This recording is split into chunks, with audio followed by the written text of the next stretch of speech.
Why do you believe what you believe? Because at some point in your life, you trusted the information that somebody was giving you. And that someone you trusted told you that a car was a car, a tree was a tree, a bird was a bird, the blue stuff above you is the sky. And that's the way that we began to determine what we believe to be a fact. Most of the things that we believe to be a fact in our lives are told to us through our stories or the news that we hear.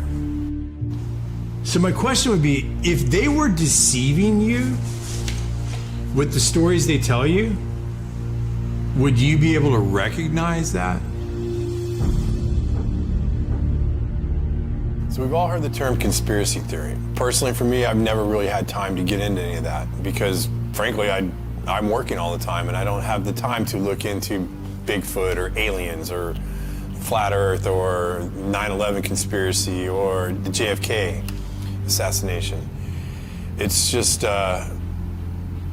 it's not anything that I really have any backstory on. But the one thing that I do have a lot of backstory on, the one thing I do know a lot about is Hollywood.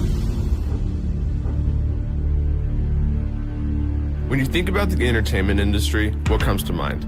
Movies, TV, music, right? Let's talk about this entertainment. I've been observing you. What if this entertainment was more than just entertainment? Now in complete control! When you're driving home from work, what are you listening to? When you come home after a long day and turn on the TV, what do you see? The U.S. are bracing. Saying that the one. Think about all the content you've seen throughout your whole life. A lot of it has actually made us who we are today. So you don't know what's really going on. Have you ever stopped for just a second, though, and questioned the content? Good morning, Vietnam! The only thing we consume more than content is air. But we actually think about the quality of the air we breathe. Maybe it's time to take a closer look at our content.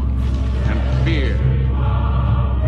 Taxes will keep Our government's always controlled our content. the fight for freedom. We've just never paid attention. Freedom of speech. Message received. The police occupy our community. To work with the CIA to destabilize foreign countries. This media that we're consuming at such a rapid rate, we need to slow down and think about what we're consuming. Bullshit going on. What if the people in charge didn't have our best interests in mind? Now we have to ask ourselves, who's influencing our content? Is the CIA involved in Hollywood? Yes.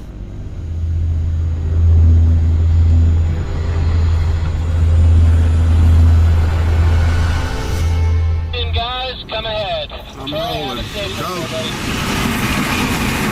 That's good right there. He's picking up speed. Go, go, go. Go, go, go. Go, go, go.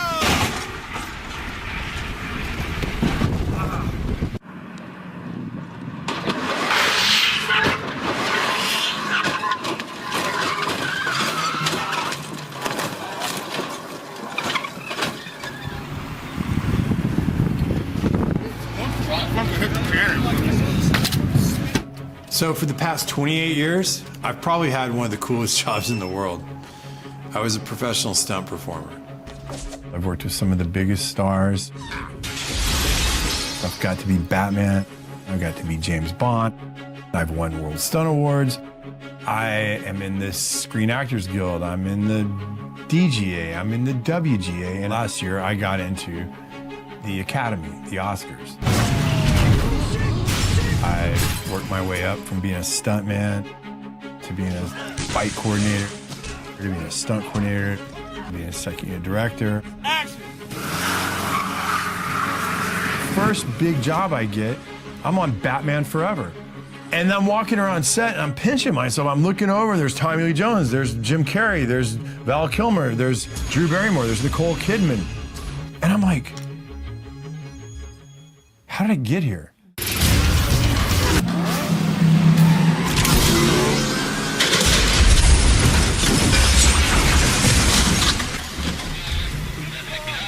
I didn't really say I'm gonna go be a stuntman. I wanted to go make movies. But being a stuntman was the easiest way for me to get into the business.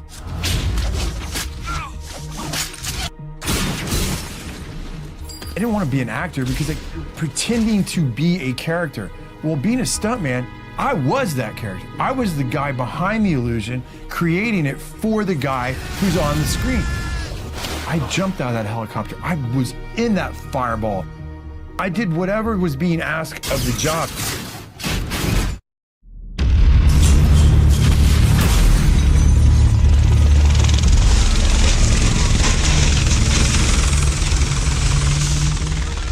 I've had an amazing career, and I've had an amazing life. 2, 1, action! All right, that's a cut, that's a cut. But in the system that exists today, as I get up the ladder, I realize it's not what people think it is. It's an illusion. It is a complete illusion.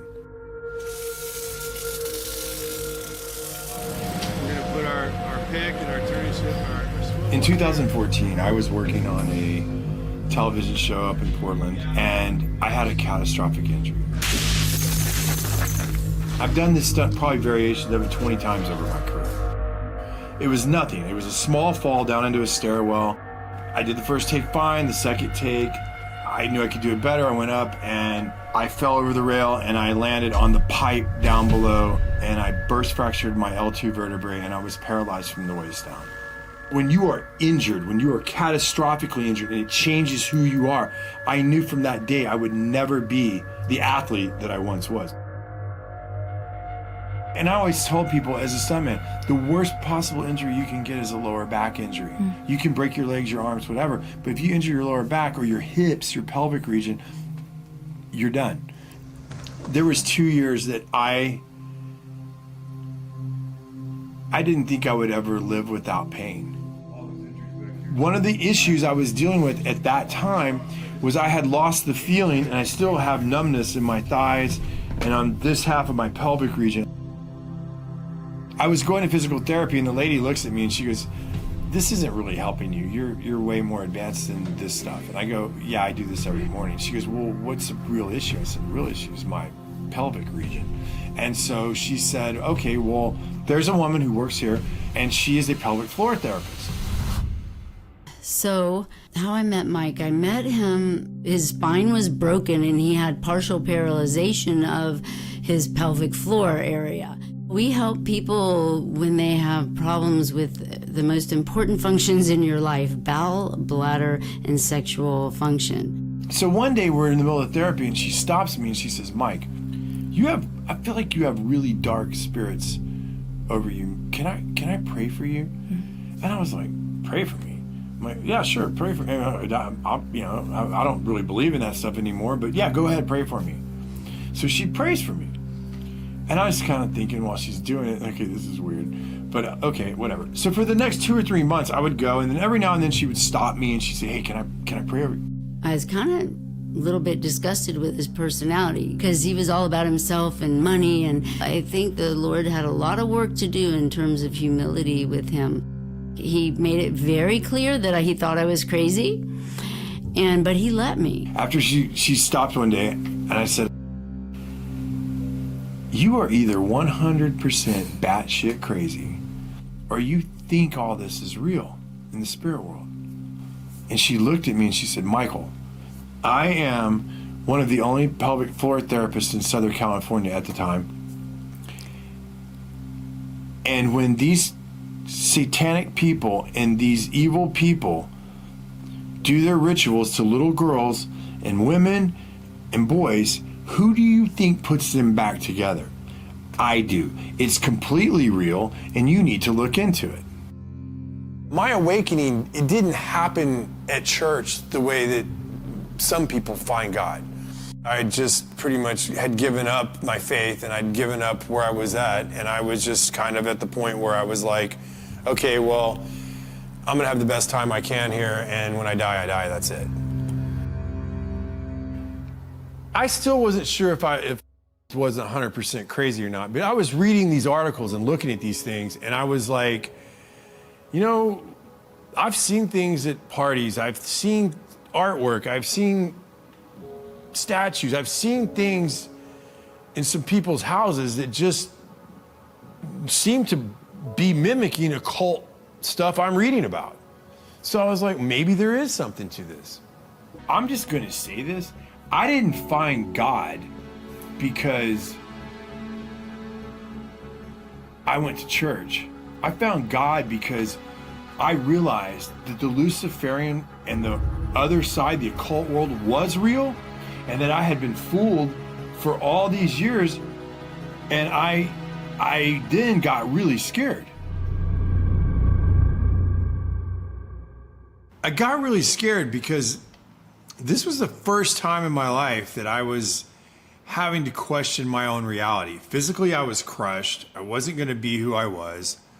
And spiritually, I mean, if I'm being honest, I didn't know anything about being a Christian. I mean, really.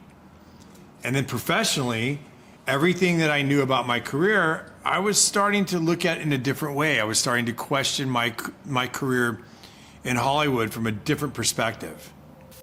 So I got off of social media and I made an anonymous account. I started reading blogs, looking at articles. I started reading books. I started watching videos online. I just started searching for the truth, and I was finding accounts that were searching for the truth themselves. They weren't mainstream accounts. These were accounts online that I felt like were like me. They were just looking for what the truth was. I didn't believe I was getting the truth from CNN, MSNBC, Fox. I didn't believe any of them. I just wanted to read it, absorb it, and digest it, and trust what my gut told me I was reading. As I did my research, I began to understand there's a very small group of people that influence all the companies that we watch. So they used to call them the Big Six.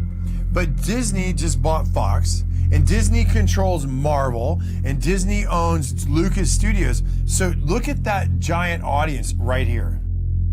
Say a small group of people control the narratives and the content that we all see on all the channels. It makes you feel like, oh, I have lots of choices, but you don't. Who's telling them what to put on those channels? Where does that lead? Tonight, the FBI is on the case, and they are warning big companies in America to protect their data after a big Hollywood studio got hit by hackers and several blockbuster movies ended up online. This is the first time the United States has accused a foreign government of a cyber attack against an American corporation. And this interested me because I worked over at Sony quite a bit during my career, and I actually had to get LifeLock during the Sony hack, so I was curious. I was like, what was this really about? Well, the narrative put out in the public was Seth Rogen and James Franco made a movie about North Korea. And so they were mad, and so they decided to hack Sony to teach them a lesson. That was a public narrative that went out, and that's what I was like, well, that makes sense. You know, I know Seth and I know James, and they're definitely pushed the envelope of comedy, and their sense of humor is definitely their own. And I thought to myself, okay, that makes sense. And now private emails are going public. It's a public relations disaster. But what I found really interesting as I examined the WikiLeaks documents was it showed that the heads of one of our biggest movie studios in America was in direct communication with very important people in our government. It didn't surprise me. I was like, okay, well, either they're friends or there's something more to it. So I had never really thought about the government influencing our content or our stories. Could they be influencing our story and our content? Like, these were real questions that I never had asked myself. I just did the jobs. I went to work, I did my job, I did whatever was asked, and went home. Never thought about this stuff.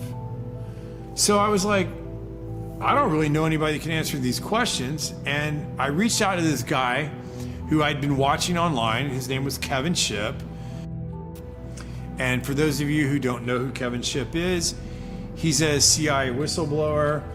He worked in counterintelligence, and he served in many capacities in his tenure at the CIA. This is the big picture. An official television report to the nation from the United States Army.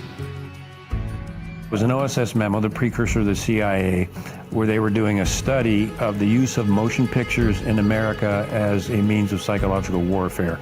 So it goes all the way back to pre-1947, when U.S. intelligence was using motion pictures to alter the thinking of Americans in the United States. The morale of our troops is high. The laughter, music, and general entertainment which comes out of a single small package like this one have helped to build that morale. The CIA is funneling information into Hollywood. Hollywood is putting out in the movies, and the population believes it.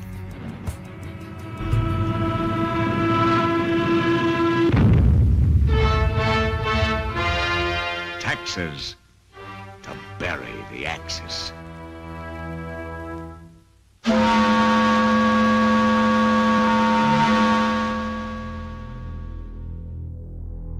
This document right here is a FOIA document. Anybody in America, anybody can request this. It's Freedom of Information Act. And in the 40s, they were telling you they controlled the radio stations. They controlled most of the mainstream media. They're telling you right here that motion pictures are used as psychological warfare. Why would they stop doing it? At no time has the CIA engaged in any political activity or any intelligence activity that was not approved at the highest level. Alan Dulles groomed and recruited Ian Fleming, and Dulles and the CIA actually helped Fleming write his books and paint the CIA in a favorable light. And they also, Dulles helped produce Thunderball to make the CIA and agents look like honorable, cool people. The CIA actually helped him write the books and write the script for that movie. And then the president of MPAA was actually providing intelligence to the CIA as an operative in that position in Hollywood. Mr. Fleming, in your books there's a great amount of detail. Is this detail based on personal experience? Do you make it up? Where does it come from? Well, I can say it's 90% from personal experience, really. Of course, if I started sticking too close to the true espionage work of today, I should be in trouble with the Official Secrets Act in England, even supposing I had access to information.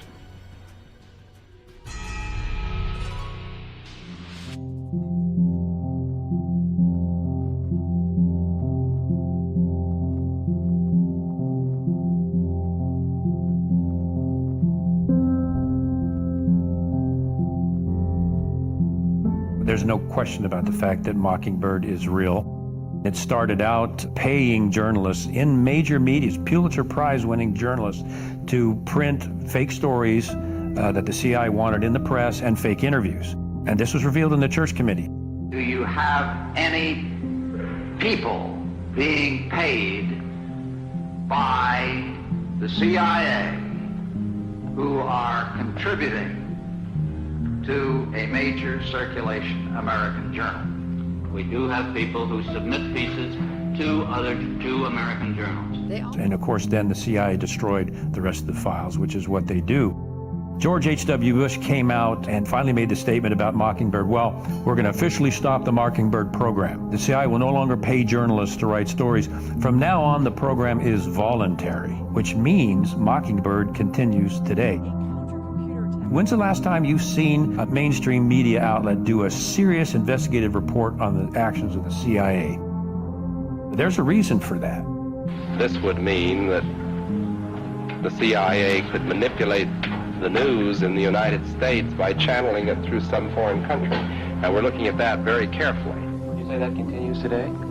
Well, I would think probably for a reporter it would continue today, but because of all of the revelations of the period of the 1970s, it seems to me that a reporter's got to be much more circumspect in doing it now, or he runs the risk of at least being looked at with considerable disfavor by the public. I think you've got to be much more careful about it. platforms to push their own personal bias and agenda to control exactly what people think. And this is extremely dangerous to our democracy. This is extremely dangerous to our democracy. This is extremely dangerous to our democracy. This is extremely dangerous to our democracy. This is extremely dangerous to our democracy. This is extremely dangerous to our democracy. This is extremely dangerous to our democracy.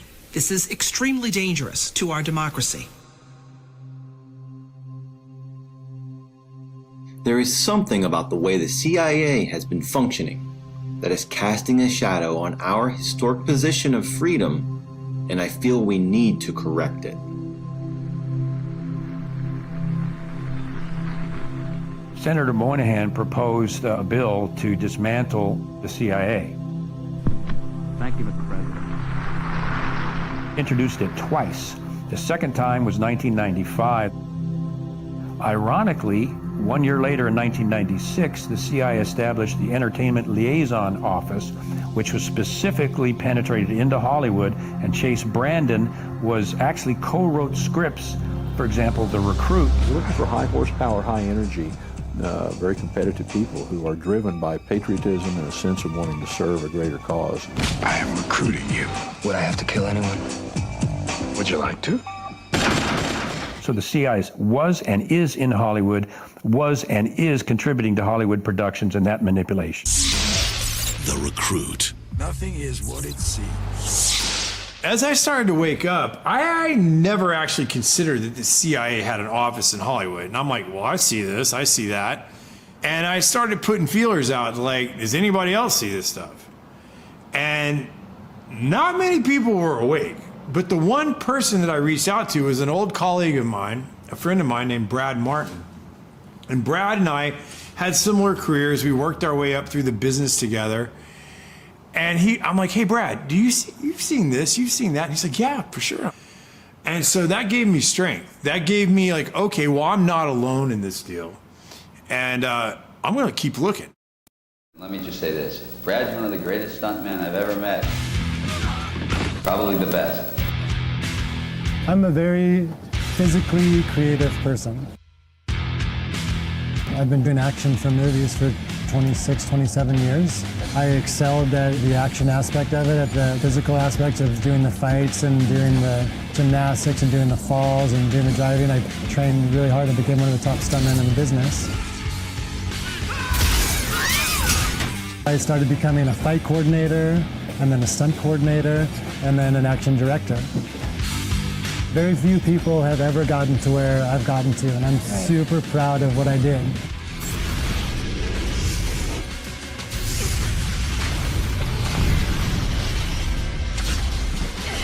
I mean, I had a very idealistic view of the movie business, and I've been disillusioned a few times. It feels very much like there's an agenda in every movie. I realized that it was more of a machine, and it was more of they just needed content to put out there for the masses. I stopped really watching TV. I stopped really watching movies. And one of the reasons why I stopped watching movies is I got into my research and what's going on in the world right now, and all the corruptness and all of the plot twists of reality. And I started realizing that reality is 20 times more interesting than Hollywood. I mean, I was a Hollywood buff. I loved all of those movies, but now they're meaningless because I know what's going on right now actually has purpose and has a meaning, and there are consequences. And once this story is told on what's happening in the world right now, and all of the powers that be battling each other, it will be the greatest story ever told. Like, for instance, I saw something on History Channel talking about how the CIA helped Disney buy all the swampland in Florida. Well, why on earth would they do that? His lawyers in charge of purchasing the parcels had served in military intelligence during World War II and knew how to keep a secret. And they used several different companies, none with Disney's name, to acquire the properties. Now I go down this rabbit hole of what does the CIA have to do with Hollywood, or at least with Disney? Washington, D.C. is definitely in Hollywood. I have seen documents of the DoD and the CIA writing to the studio heads, guiding them in certain fashion. There's a lot of things that people would talk about that are conspiracy theory, but there's some things that ring true with me. It's like, oh wow, that makes a lot of sense. Another program developed by the CIA after World War II was called Operation Paperclip. It's been depicted in many movies, including Disney's Marvel series. It's Operation Paperclip after World War II. SHIELD recruited German scientists with strategic value. Thought I could help their cause. Operation Paperclip, and this is something people need to know because it has been so covered up and mocked and berated and claimed to be a conspiracy theory. And by the way, the term labeling people as conspiracy theorists was invented by the CIA to deflect any attention over the JFK assassination. They invented that word as a way to shut down any scrutiny or just critical investigation of what they were doing. So they started that whole ball rolling. In terms of Operation Paperclip, it is documented. There's absolutely no question about it. Alan Dulles, CIA director, was an associate of Heinrich Himmler of the Third Reich. So what Dulles proceeded to do when the Third Reich was brought down was he secretly brought all of the top Nazi scientists into the U.S. He falsified their files that he gave to Harry Truman, making them look like there were no war crimes. They brought these Nazi scientists into the CIA to work for the CIA, and that includes the human experiments they conducted on Jewish men, women, and children, and the psychological studies that these Nazi scientists had done. The CIA was using their expertise for these programs through Operation Paperclip, and this was Nazi, much of it occult beliefs that the CIA adopted and actually put these people on their payroll. One of the programs that came out of Operation Paperclip was MKUltra. Now, MKUltra was a very complex program that dealt with human experiments and mind manipulation. As this 1952 CIA memo says, the aim is controlling an individual to the point where he will do our bidding against his will, and even against such fundamental laws of nature as self-preservation. In the Church Committee, MKUltra came out as an actual program of mind control using mental, physical, and sexual abuse and psychotropic drugs. Lysergic acid diethylamide, LSD. It was one of the first times that anybody had run into a powerful drug that was different than anything else that they knew anything about. A decision was made at the highest levels of the CIA to do testing on unwitting Americans. At Ravenscraig, Dr. Cameron went further with drugs and electric shock treatments than any researchers in the MKUltra project dared. His aim was to wipe the mind clean. Then he would implant new messages by forcing the patient to listen to a hypnotic repetition as many as 250,000 times. This was called psychic driving. He would give the patient intensive electric treatment. He would attempt to implant new ideas in the mind of the patient. Now, to a layman, it would appear that Dr. Cameron was trying to take the slate and wipe it clean, the slate being the mind. In other words, brainwashing. Exactly, that's a very good comparison. Brainwashing. Yes, to that. No. Oh, good heavens. You're doing fine, just try to describe it. Oh, you don't know, you want to give yourself as much as you can. How do you feel inside? Inside. I'm living inside. Nobody explained it to me. Nobody ever asked me if I was willing to do it or anything. They put me on sleep treatment. And now they kept you asleep for 23 days. And while I was asleep, they were shocking the heck out of me with electric shocks and playing tapes. Why are you letting responsibility?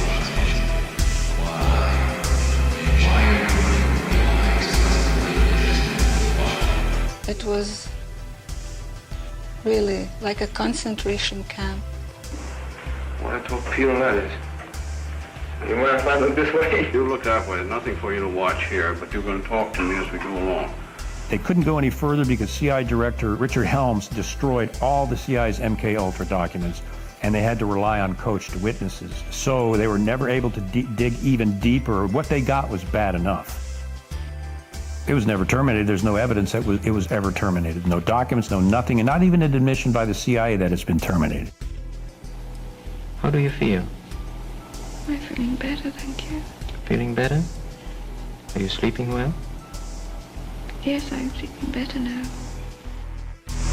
We could disable a whole city by putting a very small amount on a water supply.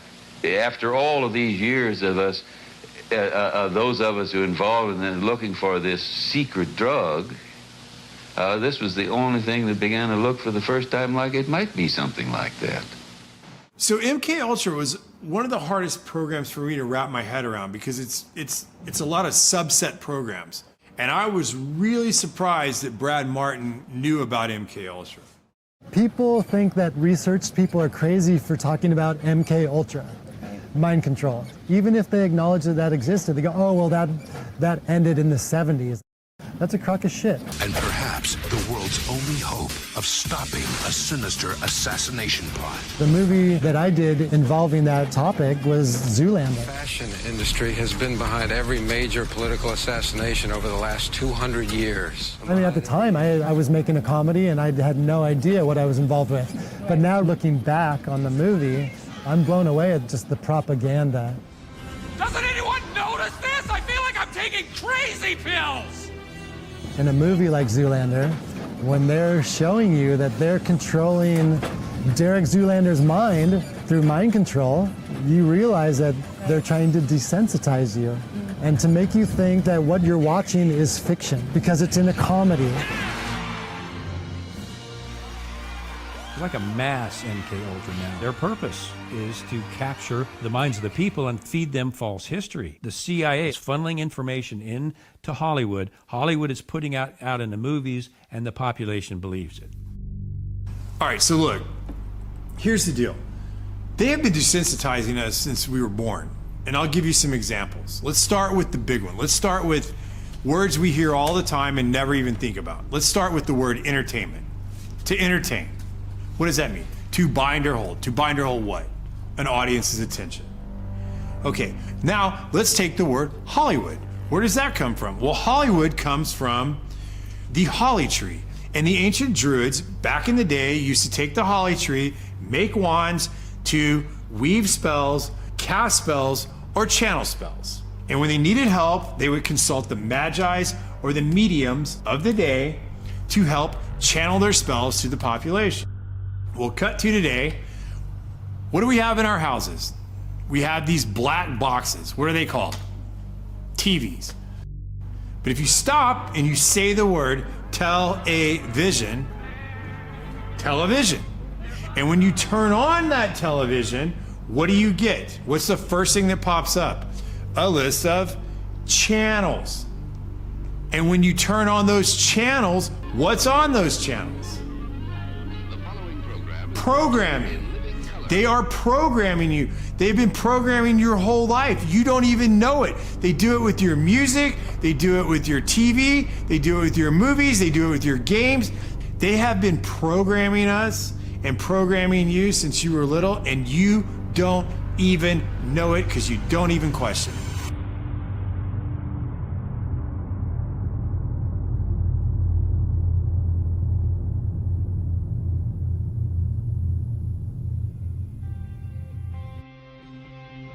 Starting in 1900, we entered a previously unimaginable time of modern technology.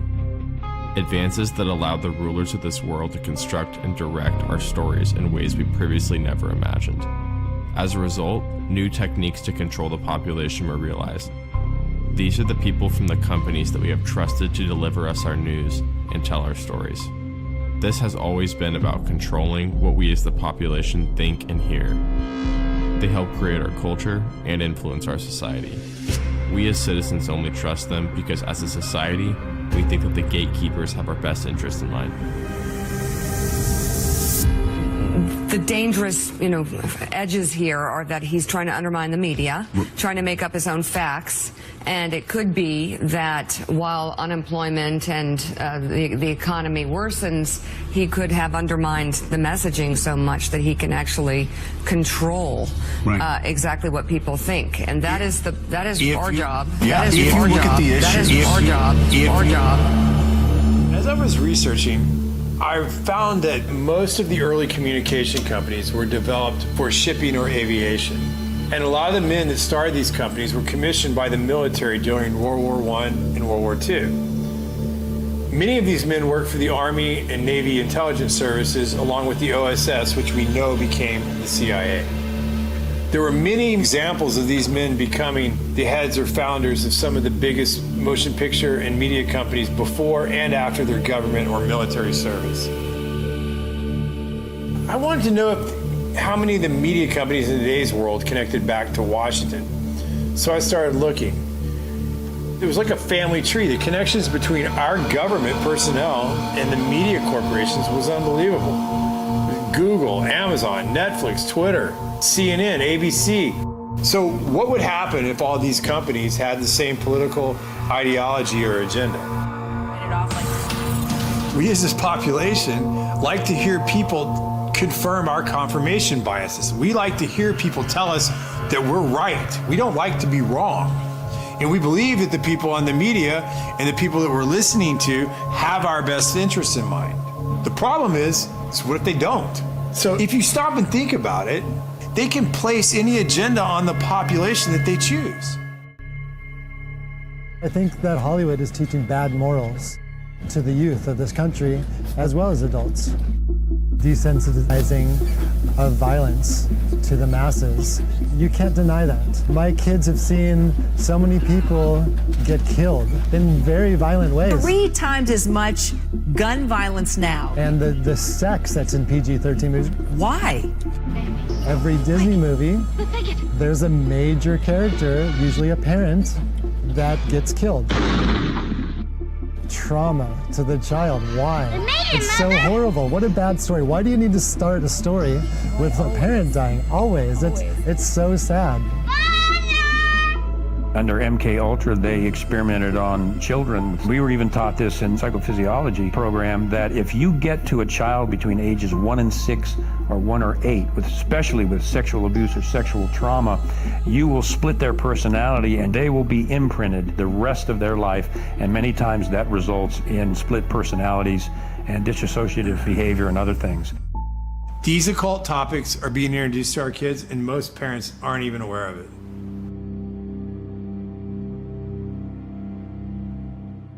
So the biggest surge with this occult type material took place in the late 60s and the early 70s with movies like The Exorcist, Amityville Horror, The Texas Chainsaw Massacre, Halloween, and Roman Polanski's Rosemary's Baby. And coincidentally, this same time period, it parallels the rise of the Church of Satan in Los Angeles, and it was founded by a guy named Anton LaVey.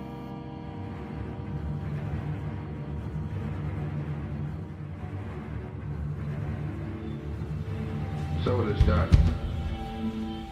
When I was a police officer, we had cases of satanic cults right in Arlington, Virginia. Those have been around for decades. They're in the high schools, they're in the colleges, they're in the government, and they're in Hollywood. I got to meet people like Sammy Davis and that kind of shit. Sammy told me he worshiped the devil. Sammy was like, Satan is as powerful as God. And I was like, what the fuck are you talking about? He says, why do you think there's so much anger in the world and killing and murder and Satan? And he saw my reaction to it, then he kind of lightened up on it. And he was like, the Dantana is dark, and it's the candles on the table and Sammy's face over the candle. Satan is as powerful as God.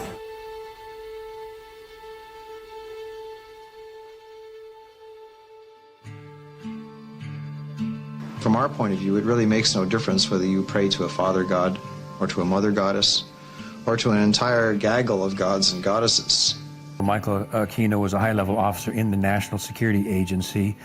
He was and is, you'll see him today, a practicing Satanist. He created the Satanic Temple of Set, which he still runs. He was a high-level NSA officer. He's a member of the association. I used to be in the Association of Former Intelligence Officers, AFIO. He's a member of that. He's plugged in big time to the intelligence community, and he wrote a paper called Mind War. And Mind War was about psychological operations against populations, including the domestic population, using Satanist techniques and tools.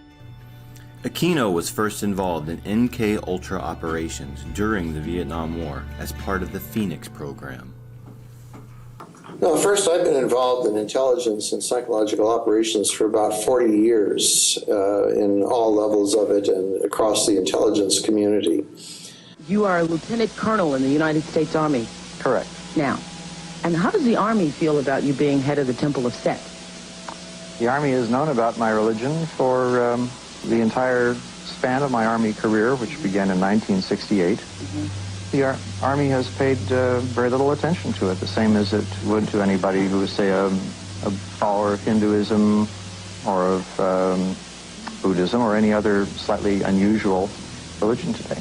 He was occupied a position at the Presidio, which was a training facility for the U.S. government, and it was uncovered that he was running a pedophile ring. I think 50 kids came out and fingered him as the guy that had done sexual acts on them as children. It went to trial. He walked from the trial successfully because he had a good attorney, despite the fact that there were multiple witnesses that said Aquino, through satanic rituals, had abused them as children. There's no question that he's a practicing Satanist. Just watch any one of his interviews. On this altar is one of a number of daggers, which we may use in our rituals. This one happened to belong to the commanding general of the most elite unit of Germany's infamous SS, which was concerned with black magic and occultism research in general. Anything that it could find that had to do with the origins of the human race, destiny of humanity. The perverted view of the occult held by Heinrich Himmler was of an evil magic that could help create a new master race. Wewelsburg Castle is where he performed his ceremonies. I have been to the Wewelsburg, which still preserves Heinrich Himmler's ritual chambers to this day, and have conducted a black magical ritual in the so-called Hall of the Dead beneath the Wewelsburg. This particular dagger is inscribed to our comrade in the Leibstandarte Theodor Wisch, Brigadeführer, a major general in the Waffen-SS. And on its blade, it bears the inscription, Mein Ehre heißt Treu, or my honor shall be known by my faithfulness. Aquino's thesis stated that enemy populations could be subdued by inflicting a state of psychological terror and feelings of imminent destruction. He discusses the use of psychotronic weapons and electromagnetic weapons that influence the mind. By extremely low-frequency signals, piggybacked on broadcasts of radio, TV, or microwave communications in order to influence and manipulate the thoughts and feelings of the target population. These ongoing MK-Ultra operations are functioning as a counterinsurgency and infiltration operation aimed at destabilizing the United States and other industrialized nations. I give the CIA a total credit for sponsoring and initiating the entire consciousness movement, counterculture events of the 1960s. History will judge the role of the CIA and other intelligence agencies in unwittingly contributing to the counterculture of the 60s through their intense interest in LSD and other hallucinogenics. But for the moment at least, the argument can be made that the CIA helped usher in the age of Aquarius.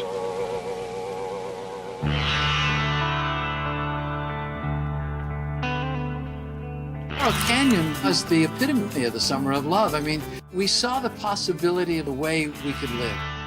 It's odd because in Laurel Canyon, so many of the soon-to-be stars there, their parents were in either the military-industrial complex or intelligence or the Pentagon.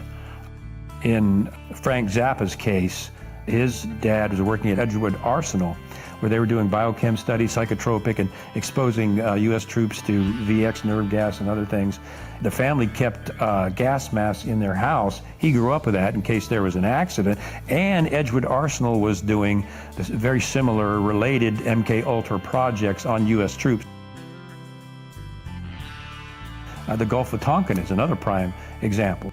The commander of the Gulf Fleet in the Gulf of Tonkin, his son was Jim Morrison. They claimed the USS Maddox was attacked by Vietnamese vessels. It was never attacked. As a matter of fact, they put ghost ships on the radar to make it look like they were Vietnamese ships. The Maddox was never attacked. It was an actual, literal false flag to enable the U.S. to declare war on Vietnam. So Jim Morrison's dad was involved in the false flag of the Gulf of Tonkin. After talking to Kevin, I started looking into Laurel Canyon. I drove down Laurel Canyon to Hollywood almost daily when I first moved out there. And I never knew that there was an old Air Force base called Lookout Mountain U.S. Air Force Base at the top of Laurel Canyon. And what's funny is, if you do the history of it, it's owned today by a guy named Jared Leto. Another tactic developed out of the MK Ultra project was the use of compromise and control via honeypots. The decision was made to do testing on unwitting victims. It was decided they should be on the fringes of society because they were most vulnerable. We did quite a study of prostitutes and their behavior. How do you take a woman who is willing to use her body to get money out of a guy to get him to talk about things which are much more important, like state secrets? We learned a lot about human nature in the bedroom. We started to pick up knowledge that could be used in operations. There would be victims in all of this. As one agency memo says, we have no answer to the moral question. That's one of the CIA's favorite tactic, are honeypots. And I work with CIA psychologists, and they're dirty. I always felt that every house should have its own secret panel. Mm-hmm. Oh, I see. You lift this up. Mm-hmm. This is a trap door. Opens up and looks into the cave, or what time is called the Wu Grotto. Oh, boy. They're running blackmail operations where they're getting very well-known government and private industry elite people in compromising positions at the Playboy Mansion, on Epstein's plane, on Orgy Island, and they're photographing them. And after that, it's like Congressman so-and-so or CEO so-and-so. I wouldn't bring that up if I was you, because we got photographs of you with a 14-year-old girl on Epstein's plane, for example. And you talk about shutting somebody up permanently, that's how they do it. What happens in the grotto stays in the grotto. Okay. Look, it's pretty simple if you think about it. To control the population, you have to control the people messaging the population. Some of these stars have 20, 30 million followers. That's more followers than CNN, Fox, ABC, NBC. These people have to be controlled. They can't just go off a message and start saying whatever they want to say. They have to be somewhat reined in. They have to be controlled, or they do not get the platform to have the voice that they have. Forget the politicians. The politicians are put there to give you the idea that you have freedom of choice. You don't. You have no choice. You have owners. They own you. They own everything. They own all the important land. They own and control the corporations. They've long since bought and paid for the Senate, the Congress, the state houses, the city halls. They got the judges in their back pockets. And they own all the big media companies, so they control just about all of the news and information you get to hear. They got you by the balls. It's a big club. And you ain't in it. You and I are not in the big club. And by the way, it's the same big club they used to beat you over the head with all day long, when they tell you what to believe. All day long, beating you over the head in their media, telling you what to believe, what to think, and what to buy. The table is tilted, folks. The game is rigged. And nobody seems to notice. Nobody seems to care. Good, honest, hard-working people, white collar, blue collar, doesn't matter what color shirt you have on. Good, honest, hard-working people continue. These are people of modest means. Continue to elect these rich cocksuckers who don't give a fuck about them. They don't care about you at all, at all, at all. Yeah. You know? And nobody seems to notice, nobody seems to care. That's what the owners count on, the fact that Americans will probably remain willfully ignorant because the owners of this country know the truth. It's called the American dream because you have to be asleep to believe it. If you stop for a second and you just look at the bigger picture and you check out for a minute and you kind of compare the ancient times to today, well, back then they had like what, demigods and gods? They were like Achilles, Hercules, Apollo, Mercury. All these were demigods. And that's who the people in those days looked up to. Well, today we have all these people like Jay-Z, Rihanna, Beyonce, Lady Gaga, Katy Perry. In film, we have Brad Pitt, Will Smith. We have all these big stars. And the way they prop them up and they put them up on stage is like they're gods or demigods. In this room are some of the most important TV and film executives in the world, people from every background, but they all have one thing in common. They're all terrified of Ronan Farrow. He's coming for you. He's coming for you. Look, talking of all you perverts, it was a big year. It was a big year for paedophile movies. Surviving R. Kelly, Leaving Neverland, Two Popes. Shut up. Shut up. I don't care. I don't care. Most people don't want to cross the psychological line that this stuff is going on. And we all have a mental defense mechanism. It's like finally admitting there's an elite pedophile ring. I mean, most people just don't want to go there. And the same is here. Psychologically, you lose your safety, your security, and whatever innocence you have when you realize that this stuff is really going on. And it's a chore to cross over that barrier and realize, oh my gosh, this stuff is really happening. And that's why it takes critical thinking. The people have got to look at this stuff critically and see what they're being fed so they can cross that psychological line that they just refuse to see it when it's right in front of them. When Kevin said there's an elite pedophile ring, well, I'm thinking to myself, this is a hard thing for me to come to terms with.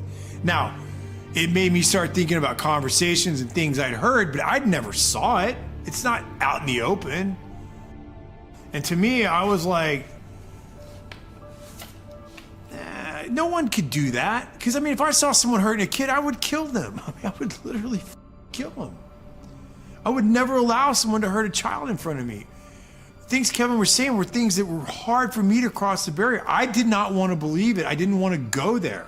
But as I went down this journey, I forced myself to go consider, what if this is real?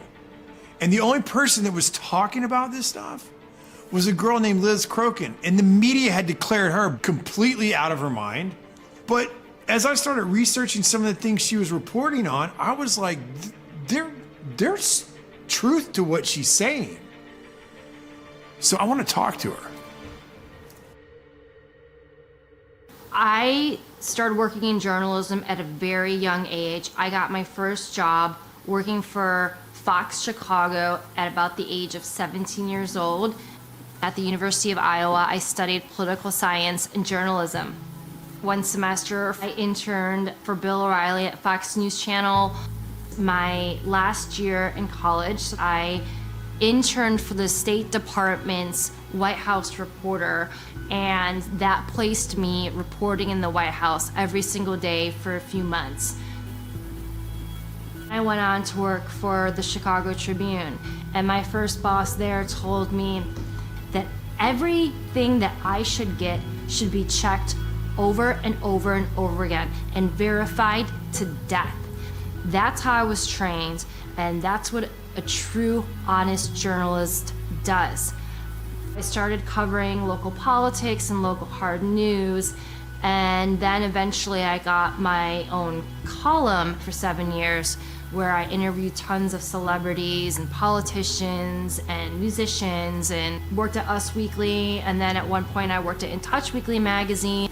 But then in 2015, I felt the need to get back into covering hard news, and in early 2016 I started working for Town Hall, and then eventually I started working for the New York Observer and broke a lot of election related stories.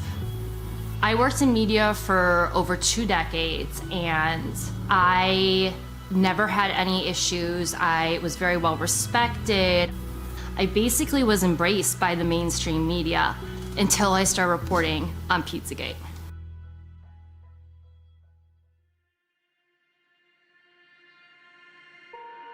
Now, when Pizzagate came out, the media tried to turn Pizzagate into something that wasn't. Surprises of the presidential campaign was the explosion of fake news on the internet. 28-year-old Edgar Welch was arrested in Washington Sunday afternoon outside Comet Ping Pong, a popular family pizza parlor. D.C. police say Welch fired at least one round into the restaurant floor with an AR-15 rifle like this one on his Facebook page. No one was injured. Someone on Twitter, whose name remains unverified but has several thousand followers, posted that new emails found on Anthony Weiner's computer confirmed that Hillary Clinton was involved in a pedophilia ring. The rumor spread, inspiring some newfound internet sleuths to start digging around in John Podesta's hacked emails, searching for proof and location of the so-called sex ring. In those emails, they are absolutely littered with code words. And many of these code words are food words, such as pizza. Somebody said to me, "Hey, Dave, search for pizza in Podesta's emails. And once you go down that rabbit hole, you never really emerge the same person." It was obvious from the get-go that these words were code words for something else because the context that they were used in did not make sense. To be clear, not one single email in the Podesta emails discusses child sex trafficking or pedophilia. That is a fact. But there are dozens of what seem to be strangely worded emails dealing with pizza and handkerchiefs. Investigators say that those words in the emails about pizza and the talk of handkerchiefs is code language used by pedophiles. There is some kind of code language. They're just not talking about pizza, folks. Who phrases that? Who blocks out an hour of time to eat a slice of pizza? You can get a service for a half an hour, you can get a massage for a half an hour, but you can't get food for a half an hour. It just absolutely makes no sense. There's other ones like, the realtor found a handkerchief. I think it has a map that seems pizza related. And another one is, Obama spent $65,000 flying in pizza and hot dogs from Chicago. Are we using the same channels? Pizza is a well-known pedophile code word that actually has been used by law enforcement to arrest online sexual predators of children. And there's been multiple arrests that have been made by law enforcement of pedophiles trying to solicit children by using the pedophile code word pizza. 2007, unclassified FBI document. That document, according to the FBI, contains commonly used symbols by pedophiles to express their preference in children. Notice this one on the end, the triangle. That image signifies something called boy love. The pizza place next door to Comet Ping Pong Pizza, Vesta Pizza, well, this was their logo until only a few weeks ago. People don't know that because the mainstream media refuses to cover it. The entire mainstream media redefined what Pizzagate was to make it sound ridiculous and less believable. And then they had people like Megyn Kelly come in, interview James Alefantis, didn't ask him any challenging questions. A conspiracy theory that even the DC police say has no basis in fact. She didn't ask him any questions about the pictures of children on his Instagram page looking abused, being sexualized. She didn't ask him about the pedophile talk. So the whole mainstream media painted him as this poor victim, as this person that was innocent, that was just victimized, as something that wasn't true. But just his Instagram page alone should have been enough for authorities to look into him. Investigators have already proven there's nothing to the story, right? Well, actually, no. And that's what you need to know. For all that is here, there has not been one single public investigation of any of this. Not from local police, not from the FBI, no one. And that has to be the big question. Not for Podesta or for pizza parlor owners, but for law enforcement. Based on what may be or may not be here, the big question is, why hasn't any investigation taken place? This is insane. So many people in the mainstream media have said Pizzagate is a conspiracy theory. Pizzagate has been debunked. It has not been debunked. If it's been debunked, Explain the code words. No one to this day, including John Podesta himself, can explain the code words in his emails. Hey, John Podesta, can you please explain why you have children rented for entertainment for your adult hot tub parties? No one has ever explained why John Podesta has literal pedophile and cannibalism paintings all over his office and his home. Tony Podesta too. And then you look into the spirit cooking dinners, and you look into Marina Abramovic, who's the one that was conducting the spirit cooking dinners. Why are they going to spirit cooking dinners? Why are they sacrificing chickens to Moloch in their backyard? This isn't my words, this is their words. This is in their emails. I'd be willing to debate anyone who thinks that Pizzagate has been debunked. You asked me when how am I getting additional briefings? That was the first and last time I talked. So October 9th is the last time you have heard from the FBI at all? Yes. You have not got an update on the investigation to your personal email? That is correct.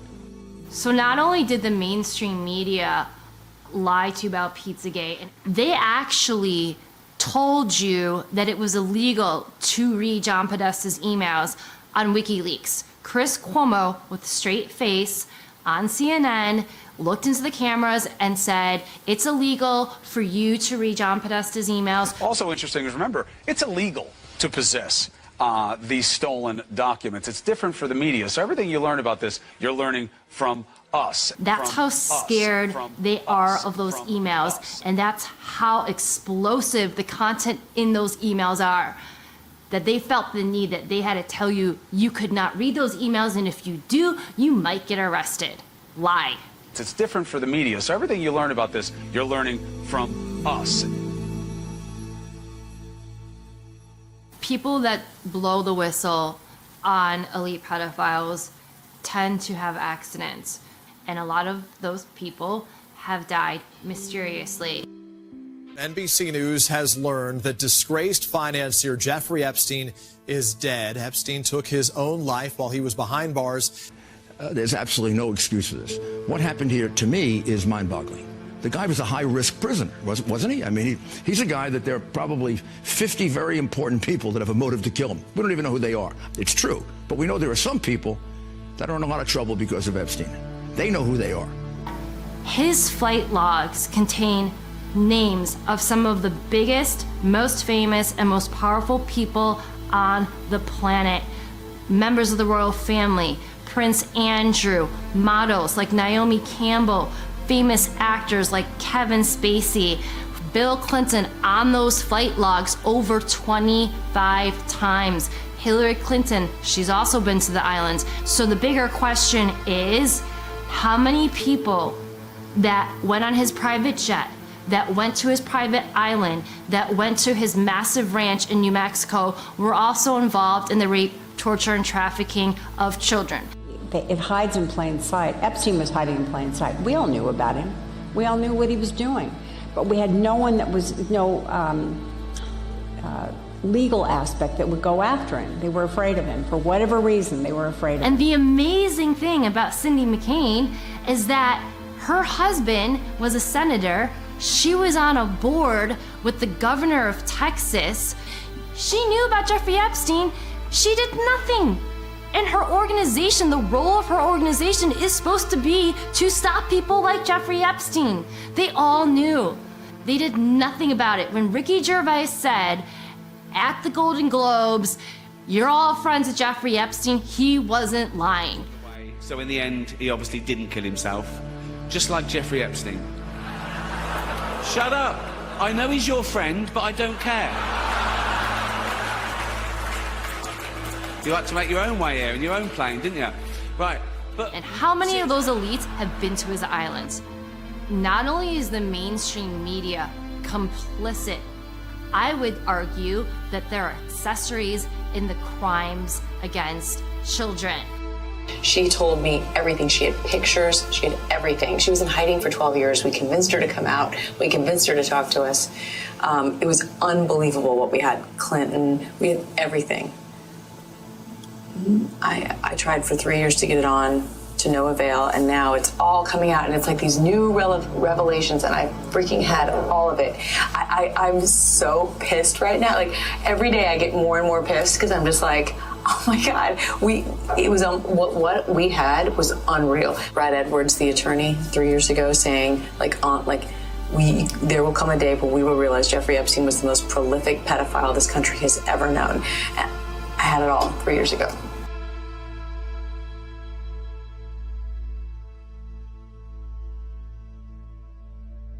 Then what happened in early 2018?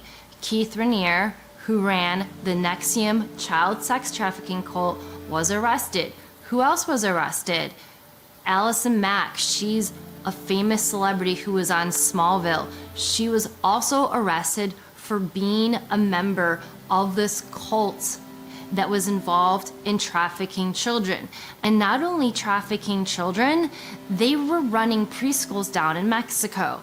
And NXIVM is another example of how these elite pedophile rings exist, because this was a massive organization. This was funded by really wealthy people, including the Seagram heiresses, Nancy Salzman and Claire Bronfman. So obviously they were using those preschools to traffic children. And the cult also engaged in human torture experiments on some of their members. And there actually was a civil lawsuit that was filed by 90 of their victims just the other day. So I imagine we are going to hear more about the human experiments, the torturing, the sexual abuse, and the child sex trafficking in this civil lawsuit. And a lot of the techniques that we see in this cult are very similar to the techniques that our government used in the MK Ultra program. You guys are branding women with Keith's initials, and they were like, well, what's the bad thing exactly about that? Everyone in the outside world, aka the real world, is like, they're branding women? So I left. I went to the executive board and I said, I want my photos back, I want my videos back. The branding session was filmed. I want all of that back, I want my collateral back. None of that happened.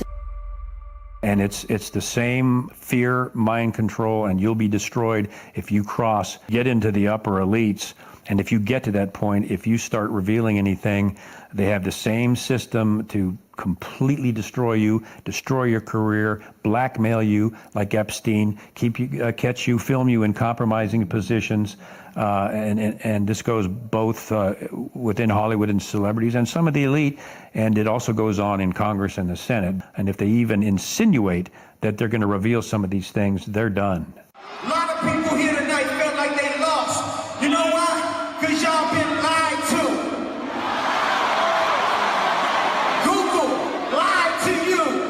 Google. Facebook lied to you. Radio lied to you. The powerful people that be, whether it's the music industry or the movie industry, you are only allowed a certain level of success if you are willing to join their club, if you're willing to be part of their secret society, or if you're compromised. They will not let someone obtain a lot of fame and power if they can't control you. A classic example, at least for me, is Katy Perry. Katy Perry was a gospel singer, very talented, but she was going nowhere. And she got up to Hollywood and basically they said, you want to be a success? You play by our rules. You step into the occult and you start putting that in your videos. And now she's doing videos with her in hell with satanic themes, and she's what? Highly successful. You see that over with Lady Gaga, who came out and actually said she was so tired of being handled and manipulated, she had to take a break. That this is this young, outrageous girl, wears strange clothes. She's into extremes. She's experimental. She have 43 million people on the Twitter following her, whatever she do, little monsters. And she came really very humble to my house and asked me if I can teach her. We made this workshop in the woods, and she was such a good student. She never cheated. She really went much farther than I asked her for. She is a limitless human being. As myself, a self-proclaimed pop performance artist, want to go home and slit my wrists, and I am nothing. I have achieved no sense of art. She is so boundless. Čuli za performance zbog Lady Gaga, odjednom su počeli se interesuju za moj rad, tako da je prešla sam iz te, mislim, normalne kulture u mas kulturu, što je... Marina Abramovic, of course, is in the Podesta emails, and she's the one that conducts the spirit cooking dinners. She said that Marina did an exercise with her where she stripped her completely naked and left her in the middle of the woods to fend for herself and find her way back. Those are the kinds of things that people who are behind the MK Ultra programs do to children that they're mind controlling. We know Marina Abramovic is a Satanist. You Google Marina Abramovic's name in spirit cooking and you will find hundreds of pictures of Marina Abramovic's events where they will have, for example, a cake that looks like a human being and they'll depict human cannibalism. And they claim they're not engaging in cannibalism. And you will find A-list actors and famous politicians and other very famous and successful, powerful business people at her events. They literally have food that look like human beings on dinner tables. He's Italian and Greek, I mean, you know. And a very good cook. And a very good cook. And I'm sure there's something very nefarious about that risotto recipe. So... After I started researching the cult, I learned that Satanists believe that they have to reveal who they are in some way, shape, or form. So that is why we see a lot of these occult members in Hollywood constantly flaunting symbolism. We see the pyramid, the Illuminati pyramid a lot. We see the evil one eye constantly. It's always on the cover of magazines. We see these are supposed to be the 666 devil symbols. We constantly see those symbols. We also see pedophile symbols, the swirl or the triangle within a triangle. I guarantee this wasn't his first. And we also see a lot of these members of the cult go on their social media and they talk about raping children. They talk about worshiping Satan. And people write it off as a joke, but they're not joking. I don't care if you're a major comedian. You can't tell me that's funny because there is no joke about raping children that's funny. You don't know what that is. I have no idea. You don't know. Jimmy Fallon doesn't know. David Letterman doesn't know. We don't know. All the comics and show business don't know what this is. Takes guts to put out a film that does this because no one's done it up until now. But when that's done and people see these facts and they say, my gosh, I didn't know that. I didn't know that about the Gulf of Tonkin. I didn't know that about the Vietnam War. My gosh. And they go in and they check it out and it's all true. And now they're seeing the dots. And a good film will teach them how to practice critical thinking, to analyze what you're watching. If we can get people to analyze what they're watching, we've crossed a huge hurdle. Because once they start analyzing it, they're going to see the dots, and typically the dots will connect themselves. Liz Crokin put herself so far out in front that she was mocked. She was laughed at. She was called crazy. Well, let me ask you a question. For all those people that did that to Liz, does she seem so crazy now? When you put all of those facts together and you use critical thinking, you realize this stuff is real. There's not one smoking gun. There's many small smoking guns that you have to piece together, and you have to use critical thinking to understand this stuff is real. So again, the bigger question is, now that Jeffrey Epstein's been exposed and he's allegedly dead, how many of his friends that were frequent visitors on his sex trafficking islands were also involved in the rape, torture, and trafficking of children? And that's what Pizzagate is.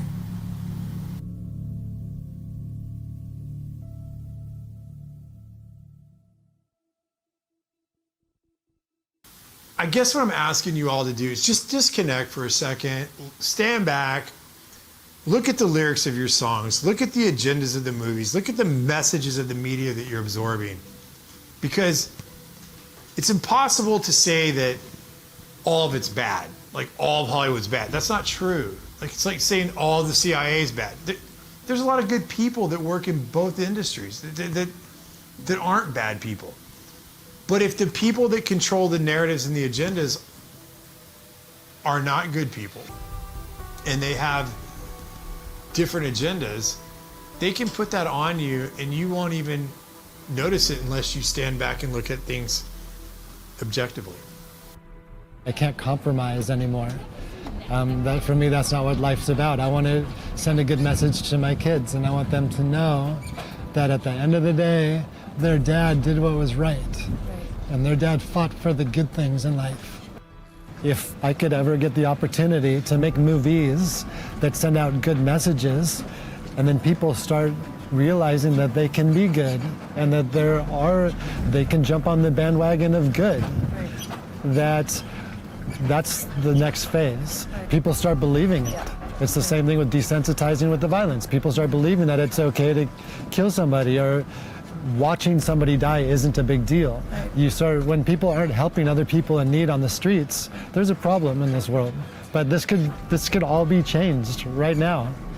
The reason why I'm doing this documentary is because I want to be one of the first people to come out and say, hey, it doesn't have to be like this. We are good people. Humans are good, and we can make the world a better place. Because the money and the technology to make this world a better place is there. It's just been covered up and controlled for so long that it's time for it all to come out. And maybe I'm the catalyst for something better. What does the media look like in the future? Well, to me, what I would hope is that it's not filtered. I would love to build a platform or build some sort of system where artists could connect directly to their audience. I want to make products and tell stories that bring humanity together, that bring compassion, that bring love, that bring forgiveness, that bring inspiration and courage back to the audience without having the influence of violence or gratuitous sex or gratuitous death or gratuitous horror.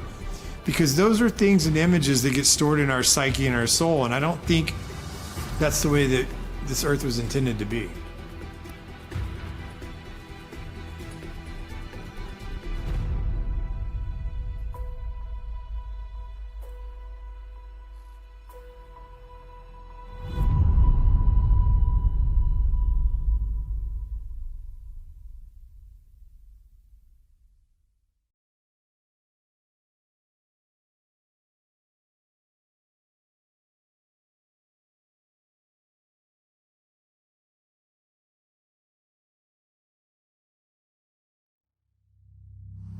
My name is Mike Smith. You may remember me. I worked in Hollywood for over 30 years.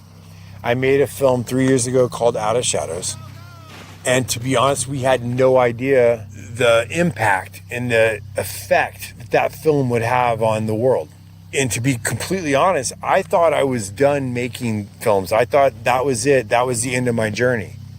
But I still had questions. I still had things that even me at my level, I wanted some things answered.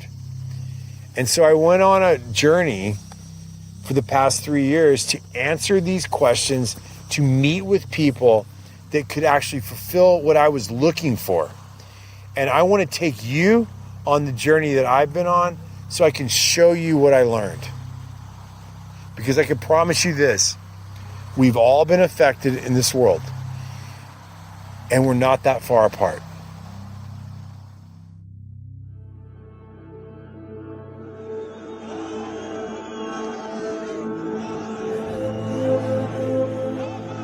How do people react when they learn something they believe to be true is not true?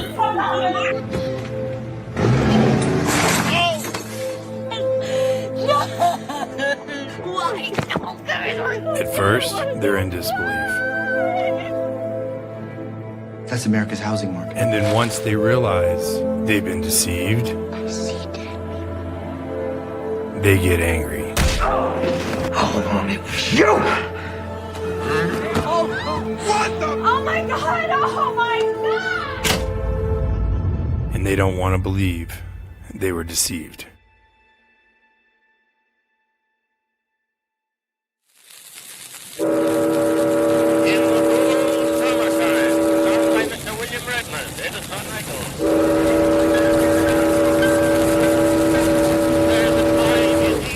I've always said it's easier to fool people than to convince them they've been fooled. Unfortunately, this is where we are as a population today. Psychological warfare. What it basically means is to change the perception of reality.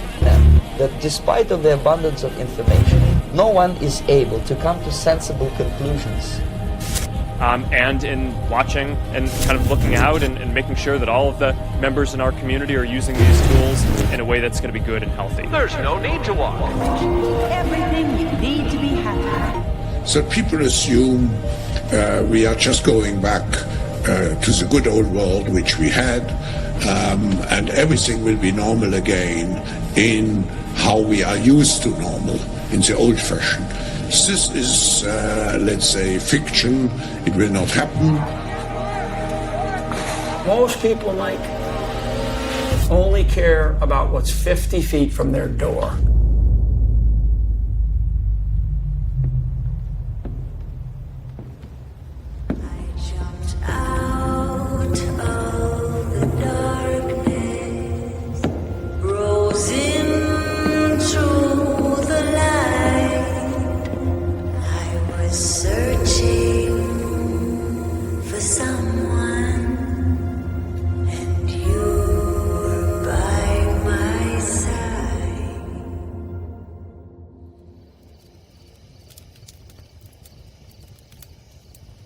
Although the ways we've received our stories have changed, the power of story has remained the same.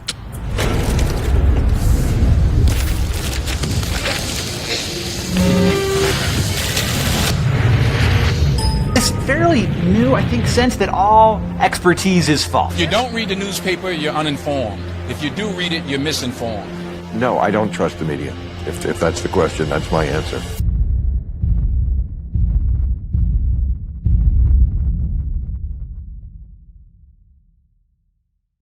Everybody in the world right now knows something's amiss.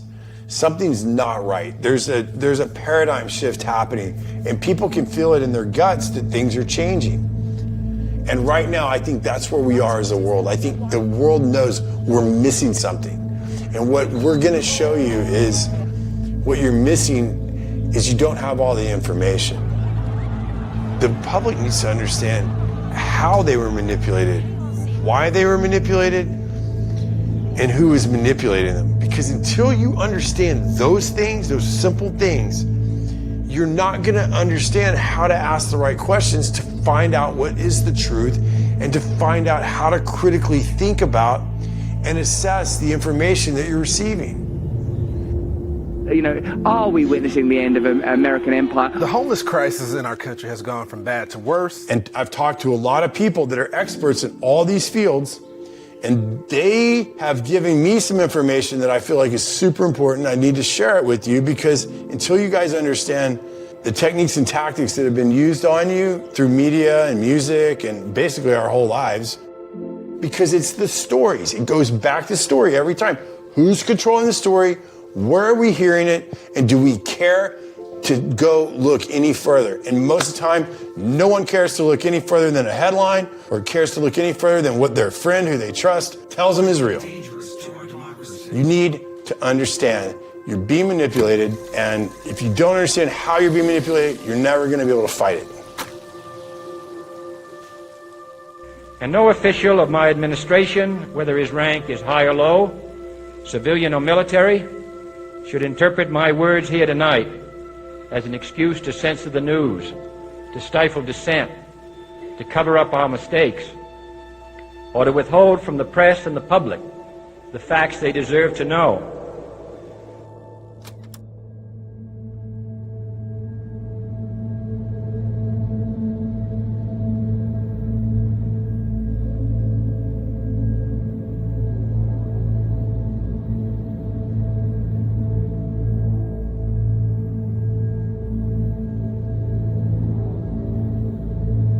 on this journey, there was one person that was really pushing for the truth, and she didn't care what it cost. The same. American soldiers continue to die because of the support Pakistan gives to America's enemies. You just stated the truth. That's gotta make you mad. Yes, it does. Yes, it does. Only the truth stands up to questioning. So you should never, ever mind being challenged or questioned. So when people say all the time, how do I find the truth?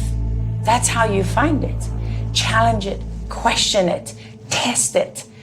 And what's left standing is the only thing that matters. Getting to the truth now, I think, is difficult for most people. I was 19 years old, and I was deployed to the war in the former Yugoslavia. One of my jobs was to pull message traffic. Really, it was me tuning my mind, because a lot of that information coming in wasn't true. And you don't want to make the wrong call, because an operation could be spun from the wrong information and people could get hurt. So I really had to refine my ability to think critically. What is the most truth out of all of this information? And only pass off the good information. And that's what I got really good at. You have people all over the country, people out at sea, right? People on ships, people in the intelligence agencies. I was also in a place where I could watch the media report on the war. So I would take my breaks and I'd sit there and watch Sky News, BBC, CNN, you name it. And they're there talking about the war. And it didn't line up with what I was experiencing both visually and both through all the information coming in from around the war. And I said, why would they be saying that? That's not true. And I would see this go on a lot. And then it just dawned on me that they're just telling them what the military want them to hear. Then I started picking up their narratives. They were trying to glorify the reason we were in this war. They were trying to get the American population to support Bill Clinton's war because he was the one that got us involved in the conflict. We will have the chance to help stop the killing of innocent civilians, especially children. It is the right thing to do. I want to use the words of one of the people who didn't make it. His name is Gary Webb. Please welcome Mr. Gary Webb to the show. So for people who don't know, Gary Webb was the journalist. He wrote about the CIA bringing crack cocaine into the U.S. It was an outrageous story. I mean, I admit it, but it was true. He was at first celebrated, won the Pulitzer, so on and so on, and then the CIA began to leak behind the scenes to the Washington Post, and they poked holes in his story, and he ended up being stripped of everything and then finally dying. I don't know anyone who can shoot themselves twice in the head.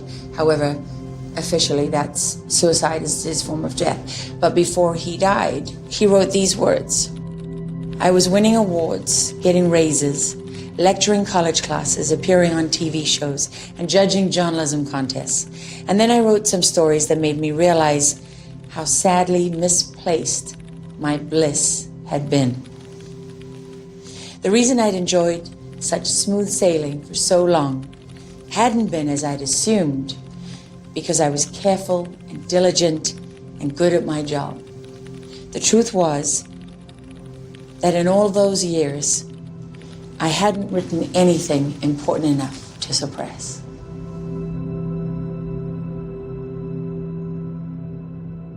In my world, when I started seeing agendas in the storylines that were not entertainment, they were like shifting a culture. They were placing ideas in the entertainment to move a narrative, to move a storyline.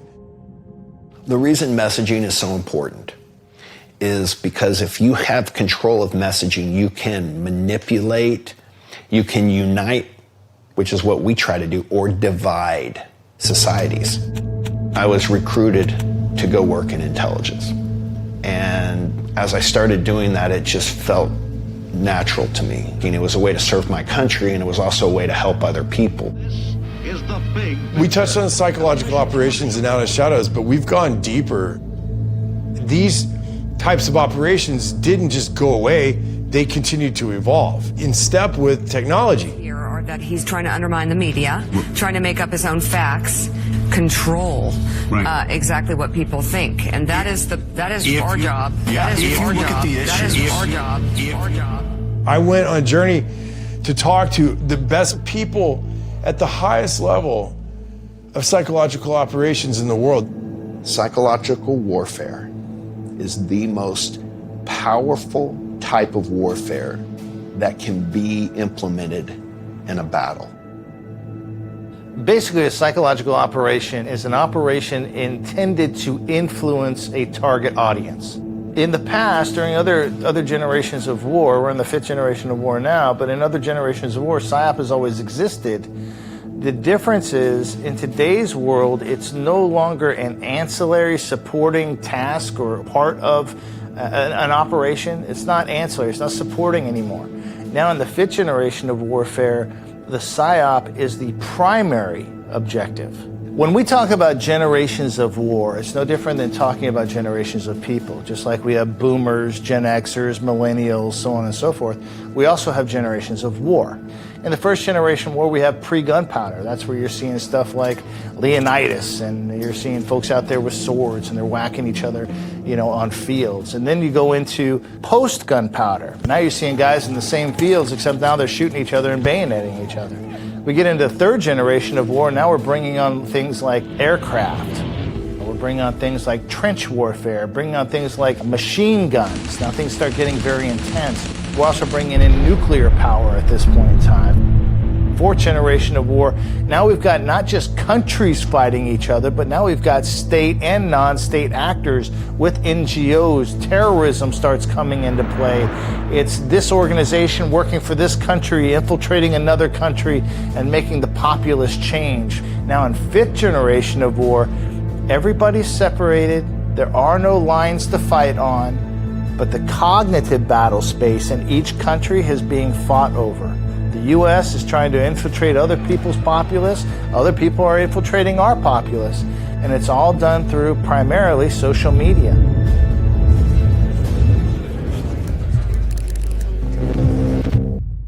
What people don't understand is we're in the middle of war, and the war is for your conscious mind. We've all been influenced by these types of operations or information warfare. In warfare, you have to say, who's the audience? There's a different set of narratives that have to be created in order to do that. You have to look at how are those people being communicated to.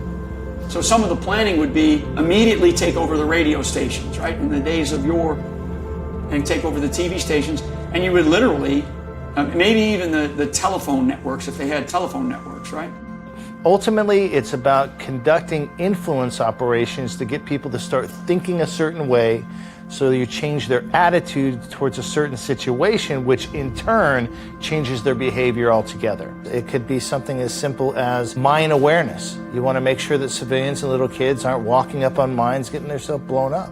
So you put together a campaign to show, hey, this is what a mine looks like, and this is why you should stay away from them, this is what you should do if you see them. It can be very simple like that.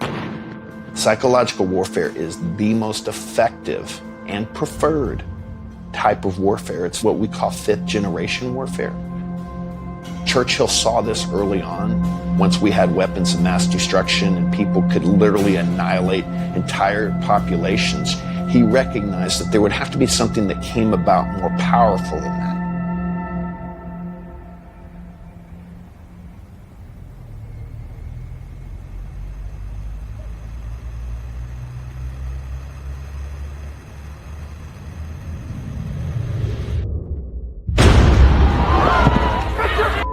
If you notice, during the uprisings, during COVID, it would be hard for anyone not to be able to acknowledge the fact that everything they believed, and then they looked at other people and they're like, how does this group believe something so different than what I believe? How can they possibly see this frame of reference so different? Well, that's because of feedback loops. each one of these aggregates of groups was in a feedback loop unto themselves. So all of a sudden, these people over here are rioting, and all this stuff's going up, and these people over here going, how is that even happening? I don't even see what you see. How do you see what you see? And these people who are doing it going, how can you not see what I see? So you've got all these people in different feedback loops that can't see how everybody else has a different frame of reference. When you have that scenario happening, you're looking at a very, very well done, well planned psychological operation. It's the most insidious type of warfare because it's designed to change a person's entire perspective. And reversing that is very difficult. You don't go into a PSYOPs operation with an antidote. It's designed to gain an effect, short-term or long-term, that's not to be reversed.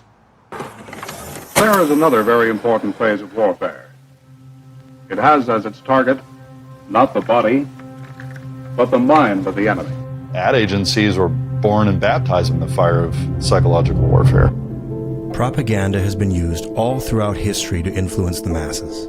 Specifically, in American history, we've seen it used to recruit for war, to influence public opinion, and for economic reasons. In the 1920s, people such as Edward Bernays understood the power of propaganda. Most of the public's never heard of Edward Bernays. There's different men throughout history that were the fathers of these shaping operations. Sigmund Freud was Eddie Bernays' uncle. He was the man who told him exactly how to understand human psychology and how to use it. He used psychology and an understanding of why people behave the way they do to help tie them to his clients, be they companies or politicians.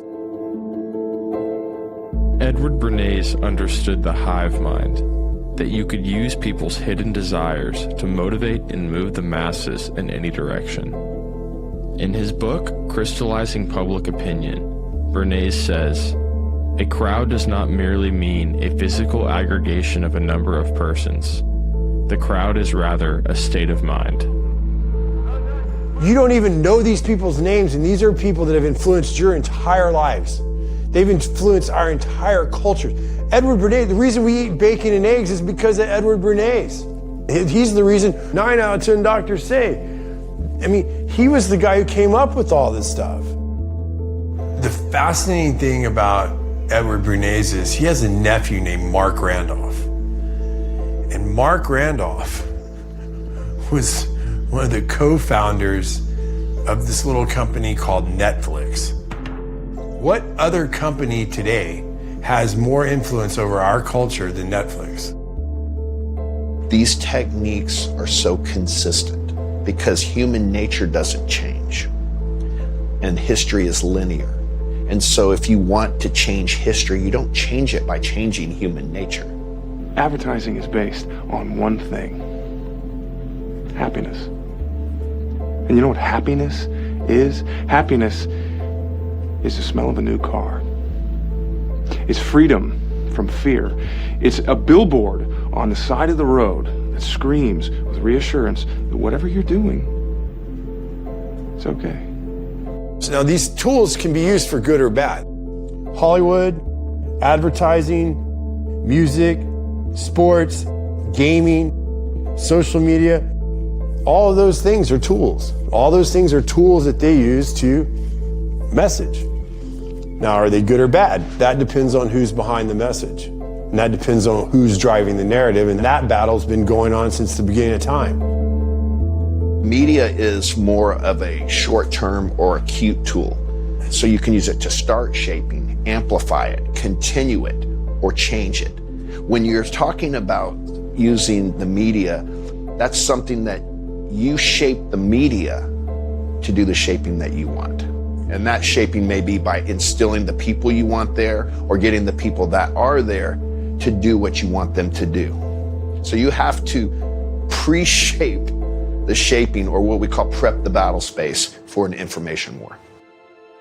In a war, you conduct all sorts of operations, deception operations, behind the lines activity, sabotage, all the rest of it.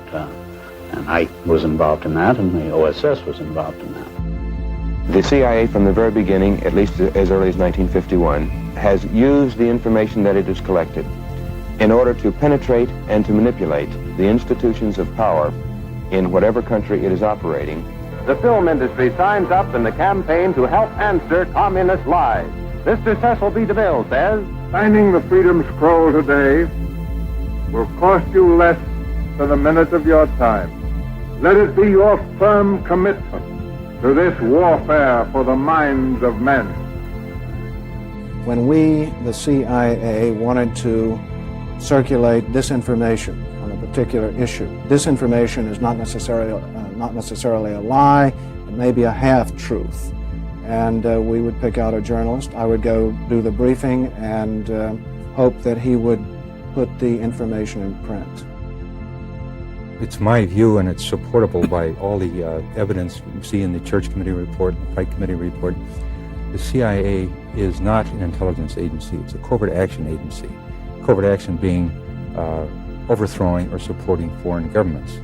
Another part of covert action is disinformation.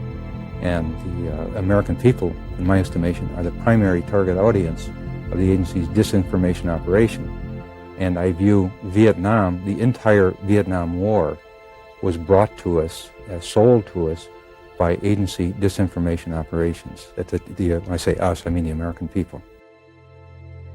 Through the media, the U.S.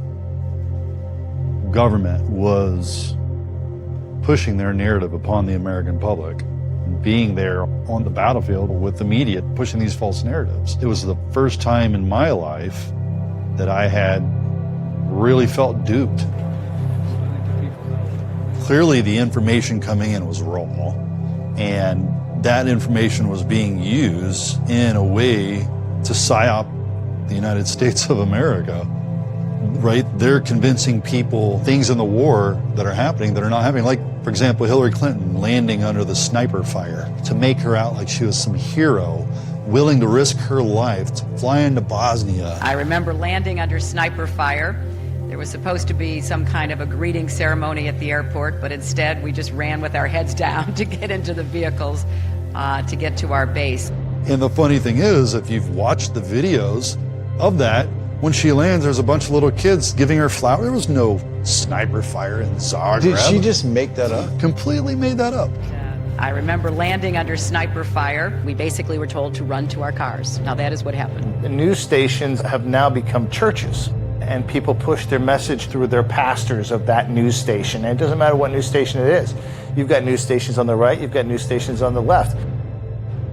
Back in the 1890s and the 1900s, the motion picture was like a quantum computer. It was a way to message people that no one had ever seen in the history of the world.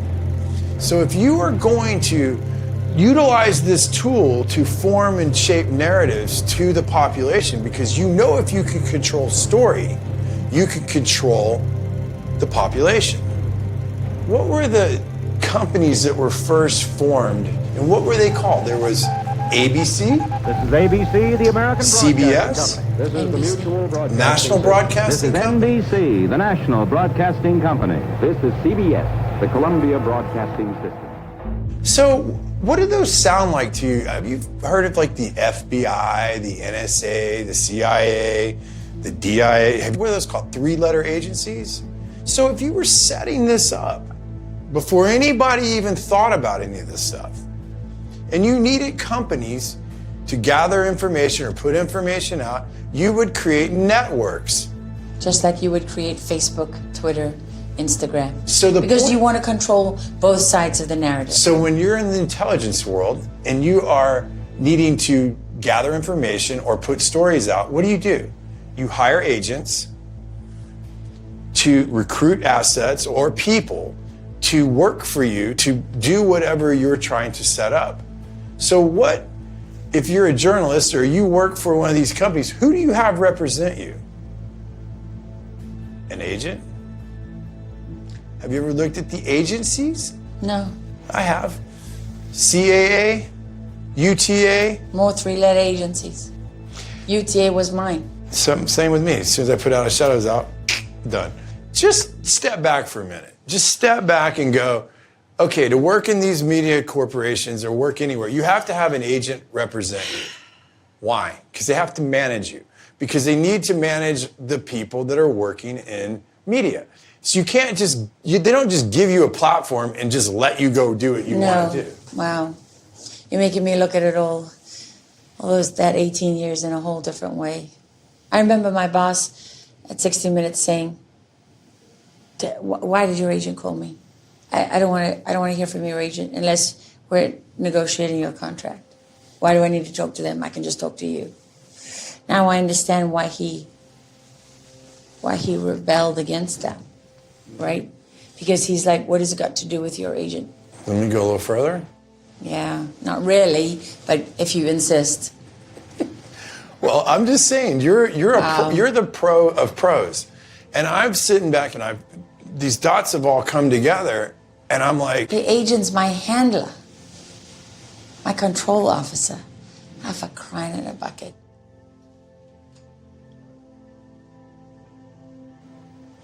and so what I'm trying to tell you is once. Did anything makes you wonder if anything you ever did was real. I mean, I know it was real. But it was never what you thought it was. But they're so good at convincing you, oh no, you're just doing this, and you go do this, that. And you are. That's all you are just doing and that. you're competing. And therefore you can defend it. Yeah. Yeah. And so then that's what I mean about the self-sustaining system, right? Oh, you can't tell me what happened in Kabul. I witnessed it. I saw it. I saw the Taliban run. I saw their Dishkas, anti-aircraft guns pointed at the sky. I was in the trenches where they skinned their bodies. And you'll fight to the death to get your story out, and they know it. So, sorry. No, it's, you know it. You know it, you just don't know how much you've been used.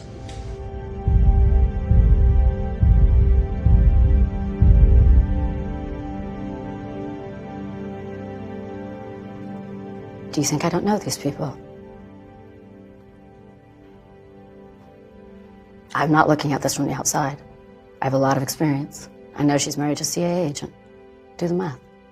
Who's behind Time's Up? CIA. Where do they meet? CIA. Who needs good PR? CIA. Who are part of the pimp problem? CIA. These are very powerful people you're talking about. They are.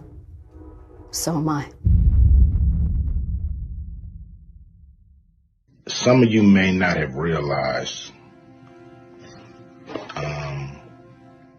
that I'm not part of the club.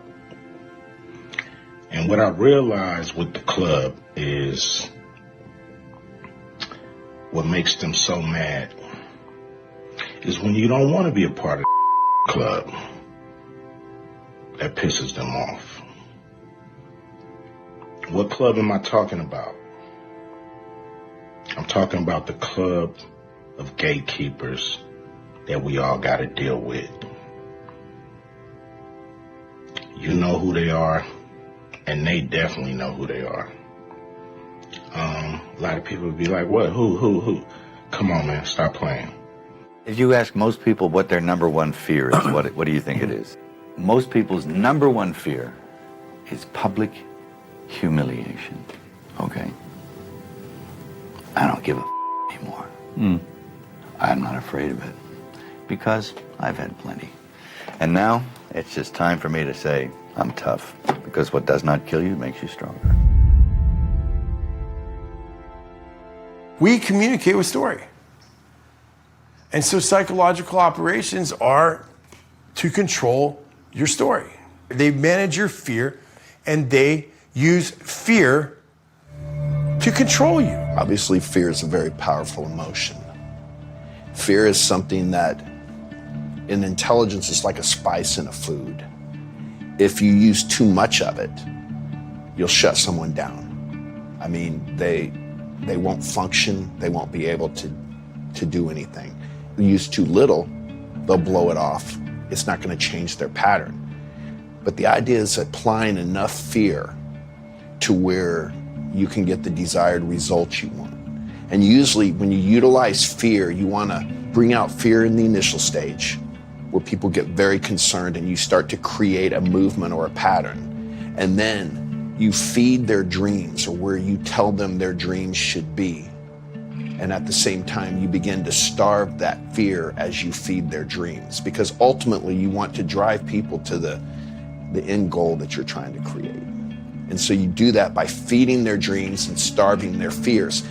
Now, sometimes people have a fear already instilled in them, but a lot of times when people have been living in prosperity or they've had a good life, you have to create that fear in order to come in and solve that fear.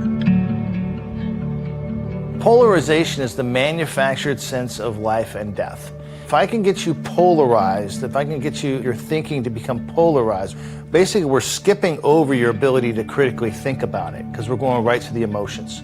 Once we get right to the emotions, you naturally get a fight or flight sense or sensation about the situation you're dealing with.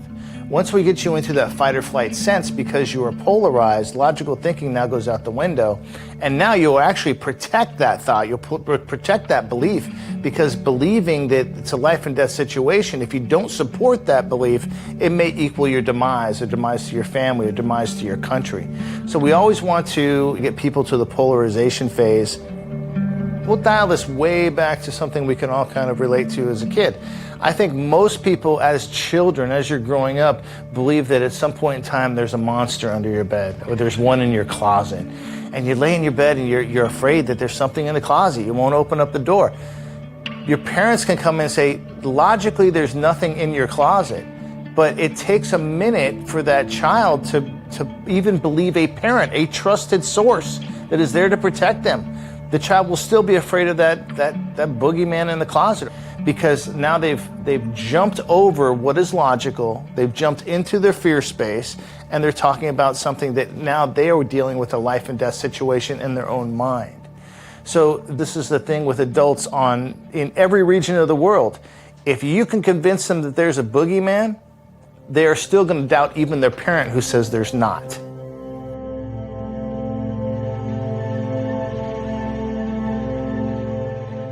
When the Soviets used the phrase ideological subversion, what do they mean by it? Ideological subversion or psychological warfare, what it basically means is to change the perception of reality of every American to such an extent that despite of the abundance of information, no one is able to come to sensible conclusions in the interests of defending themselves, their families, their community, and their country. It's a great brainwashing process which goes very slow, and it's divided in 4 basic stages. The first one being demoralization. A person who was demoralized is unable to assess true information. The facts tell nothing to him. Even if I shower him with information, with authentic proof, with documents, with pictures, even if I take him by force to the Soviet Union and show him concentration camp, he will refuse to believe it until he is going to receive a kick in his fat bottom. When he talks about a demoralization and how long it takes to demoralize a society, what he's saying is we're going to reshape that society, but first we have to break it down to where they can be shaped. You're talking a generational shift. Who's Victor? I am. It's who I've always been. When I worked in the film industry, the way that films are set up and the way that movies work is you pick an audience, a rom-com. Oh, well, that targets this group of people, or a drama that targets this group of people. Well, now, with the way that psychological operations have advanced and the way technology's advanced, well, they moved it from demographics to psychographics. Every human being has susceptibilities. So that's why psychographics are so important right now, because I can reach inside your brain with this little machine that you're holding right now, listening to this show. We can reach inside your brain anytime we want. And I don't want to do it by, okay, are you a 55-year-old male living in Alabama most likely to vote for Trump? No, those are demographics. I want the psychographics. I want to target you based upon, do you wake up in the morning and need coffee? What susceptibilities did you just learn by a human being who needs coffee every morning? These are psychographics. This is where they're getting in your heads. If I find out all these things you like because it's on a record, what you buy, what you watch, where you hang out, where you spend your time. From a psyops, from an information warfare perspective, you've got the ultimate weapon at your fingertips, social media. Each one of these platforms is an asset, is a domain of war. And it doesn't matter if you're talking about Twitter, it doesn't matter if you're talking about TikTok. And look at Elon Musk, okay? He is like a general in charge of an artillery army of messaging. It's just always going, always going, always going. Closing the $44 billion deal. Seriously, it's an interesting thing when you're looking at people purchase and changing and set up these platforms. Those are massive weapon systems in fifth generation of war.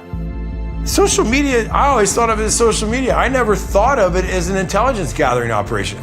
But then you start thinking about it and you're like, why do they have the right to just collect my data, collect my psychographics? Because you signed this user agreement or you just agreed to it. And most people never read that stuff. That's how we fall victim. They know we are lazy. How do I get, oh, just click yes. And you click yes and now you've agreed legally.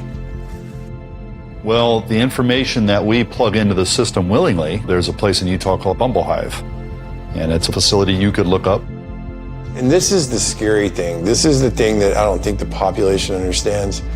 These platforms, they gather your data, what you like, what you dislike, who you connect with, and the public's like, oh, this is cool, man. After 9/11, then the Patriot Act was introduced, and they thought it would be a good idea to collect everything on everybody at all times. They had to have a place to store this ungodly amounts of data. And that's where they came up with this Bumblehive facility, and that's where you will find that data. To the people that don't concern themselves with their information being shared, like they're open, like me. I know whatever I post is going to be processed and stored indefinitely, right? I know this, but I still do it because I have nothing to hide, right? We all think like that. We have nothing to hide. Well, it doesn't impact us until that digital twin of ourselves, because we're giving that information to them, right? Now I have a Brian sitting next to me that they can fire up on a computer program, a simulation, and say, well, you know, we need Brian to do this, or we need Brian to do that. What can I do? What can I show him? Or what can I message him? Or whatever the vector of attack is, right? Put in front of him.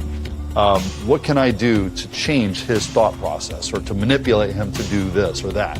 And say your mom died a year ago, or say your brother died, or your sister, or your wife, and you want to talk to them, and they have a data profile, a clone, a twin in the digital space, well, guess what? You can pay to have access to your dead relative. 나연이 보고 싶었어.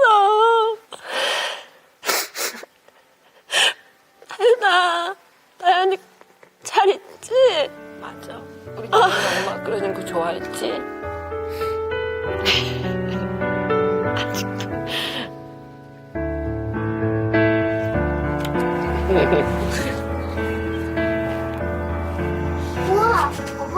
They're trying to remove you from the world that God created and get you to move into a world that man created, to be like the world that God created, and slowly, incrementally remove every freedom you have.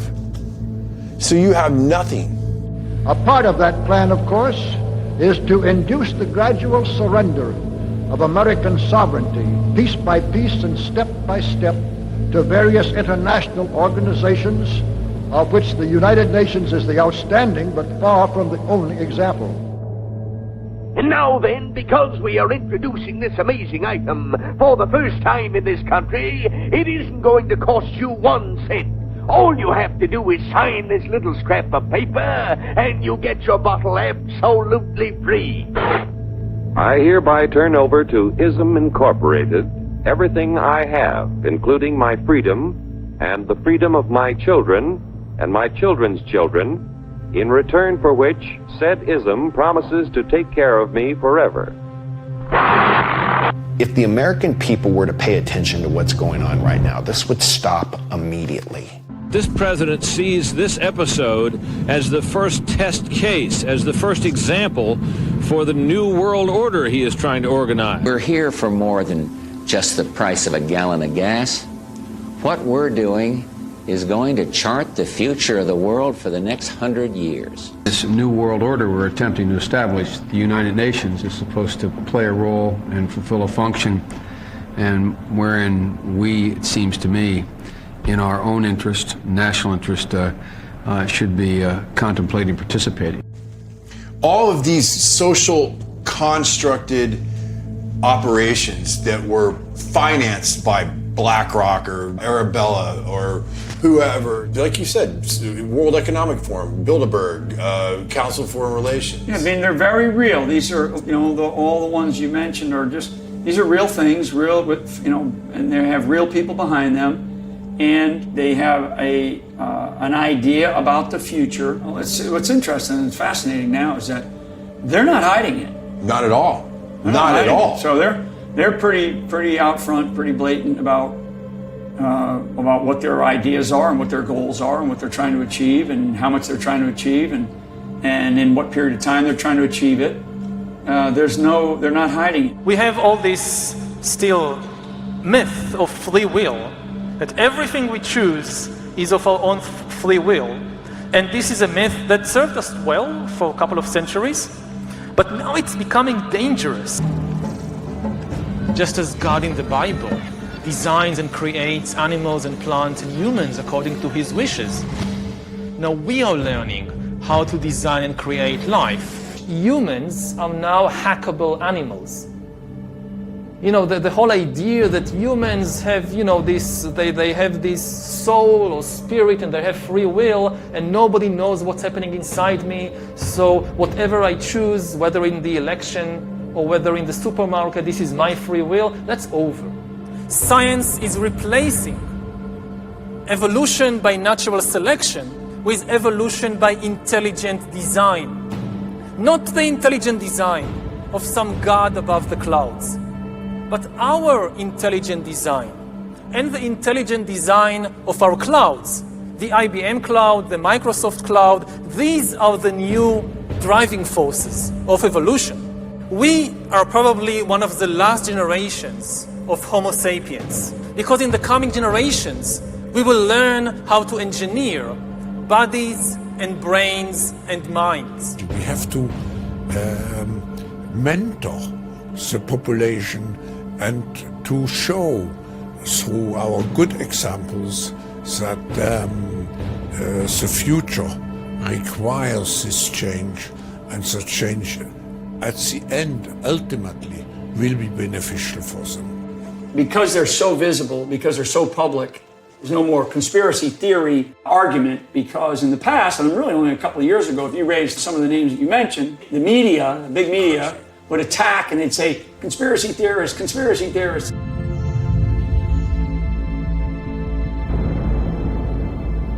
Don't listen to Mike Flynn, listen to this guy, listen to a Dr. Harari, or listen to a Klaus Schwab, or listen to some of these other leaders that are part of this organization. Those are two that are very public and they're on record with their ideas, their timelines, and their capabilities. It's very real.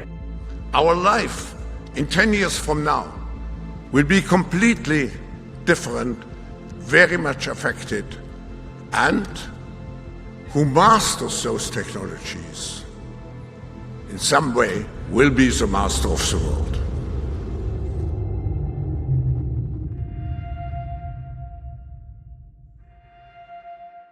My concern is the ethical side to AI. The ethical side, because there was no ethical side to Google when Google was brought into the castle walls and was unleashed upon the world, that they could shape how people think through search engine results. AI is something that's new, but would take shaping to the next level. What it's going to do is it's going to lower the amount of time it takes to shape a large group of people. Initially, say in the 1970s, you didn't have the internet. Most people got their news from one of 3 TV stations or a newspaper. You could reach these influencers right now with AI and create a consistent narrative through multiple platforms and make it look like it's all individual thought coming from hundreds of different people, all thinking along the same line. Jeffrey Hinton. Jeffrey, thanks so much for joining us. So you left your job with Google in part because you say you want to focus solely on your concerns about AI. You've spoken out saying that AI could manipulate or possibly figure out a way to kill humans. How could it kill humans? Well, eventually, if it gets to be much smarter than us, it'll be very good at manipulation because it will have learned that from us. And there are very few examples of a more intelligent thing being controlled by a less intelligent thing. And it knows how to program, so it'll figure out ways of getting around restrictions we put on it. It'll figure out ways of manipulating people to do what it wants. The greatest thing is you don't even have to take my word for this stuff. You can go to In-Q-Tel and look up their articles about artificial intelligence and what they're planning on doing with the artificial intelligence in the space of voting. You can go to OpenAI's website, look at the headline, what they say. They want to steer us in the right direction, okay? Well, who gets to determine what's good for mankind? Well, that's why I raised the concern of AI being a significant influence in elections. And even if you say that AI doesn't have agency, well, it's very likely that people will use the AI as a tool in elections. And then, if the AI is smart enough, are they using the tool or is the tool using them? So I think things are getting weird, and they're getting weird fast. Stop for a minute. Check out of your world. Look at what's going on. Because if we don't address this right now, 20 years from now, it's going to get so much, the AI will be so advanced, you won't have a chance. Look at what's happening with AI in Hollywood right now. Look at what's happening with the Screen Actors Guild and the stunt performers. They're fighting to keep their intellectual property theirs. And if they produce these clones and they move into this new world, the art of filmmaking is gone. The first people that AI will replace are the artists, and they know it. They put in front of us that they want to be able to scan a background performer, pay them $200, and then use that scan into perpetuity. We can't sign off on things like that.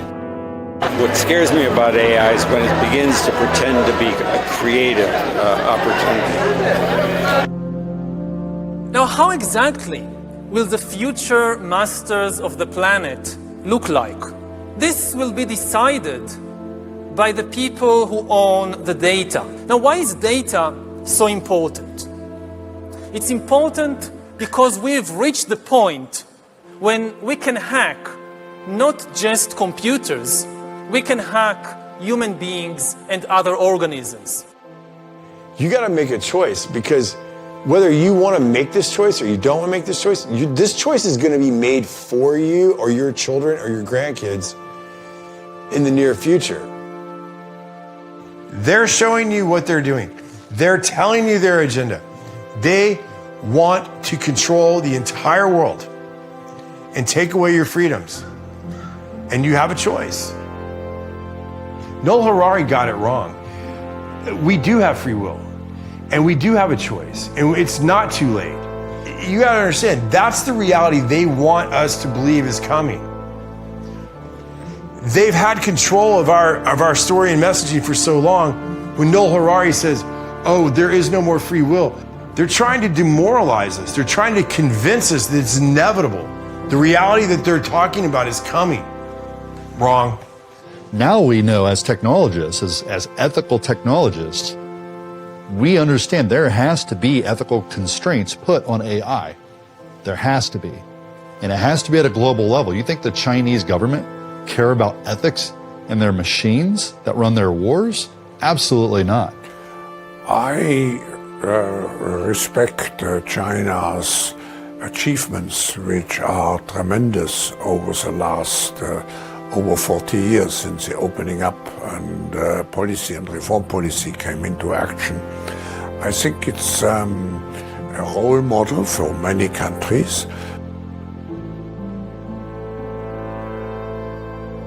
You have several agendas that aren't competing, but they coexist. You have China, who definitely needs to manage us through any means necessary. and have a deep control on a lot of our politicians and our media, sports figures, etc. 很爱、很尊重中国跟中国人，不好意思。The Chinese Communist Party is engaged in psychological warfare through TikTok to deliberately influence U.S. children. China told us what they were going to do. 2 Chinese Air Force officers wrote a book called Unrestricted Warfare. And in that book, they talked about how they would subdue another nation. First thing they would do would be to attack a situation economically, from a media, social standpoint, from an entertainment standpoint. They would first go in and they would co-opt major sports figures. They would co-opt major people in the media. And the Russians talked about this too. They called them useful idiots. But they wouldn't just co-opt the person. They talked about actually buying the company that held the paper for the company that owned the media organization. So they talked about going in and buying major funds so they could control what was seen in the culture. The Chinese understood in 1979 that they had to take over the culture. The problem is they're executing so well on what they said they were going to do. Lawmakers say BlackRock is facilitating U.S. investment in Chinese companies flagged for security risks and human rights violations. The FBI has investigated many cases of CCP intrusions, including making critical arrests surrounding the illegal Chinese police station operating in Manhattan, New York. Arrests the committee asked DHS and FBI about in an April 24th letter that remains unanswered at this point in time. Right now, the CCP has to destroy the United States because the United States, just because it exists, is a threat to the CCP because the people can look and say, we want to be like America. All the people over in China, the vast majority of them want to be like America, which can be motivated to overthrow the CCP. It's a society that is not free. It is a society that is under communist, a form of Chinese communism. And they're really, really smart about it.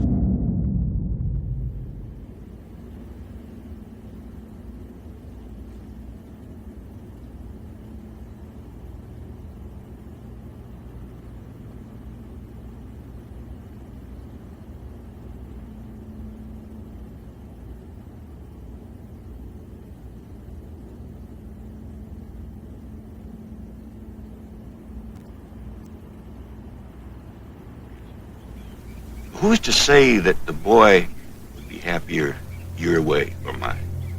Why not let him decide? Now, I'm afraid it don't work that way. You can't let a young'un decide for himself. He'll grab at the first flashy thing with shiny ribbons on it. Then when he finds out there's a hook in it, it's too late.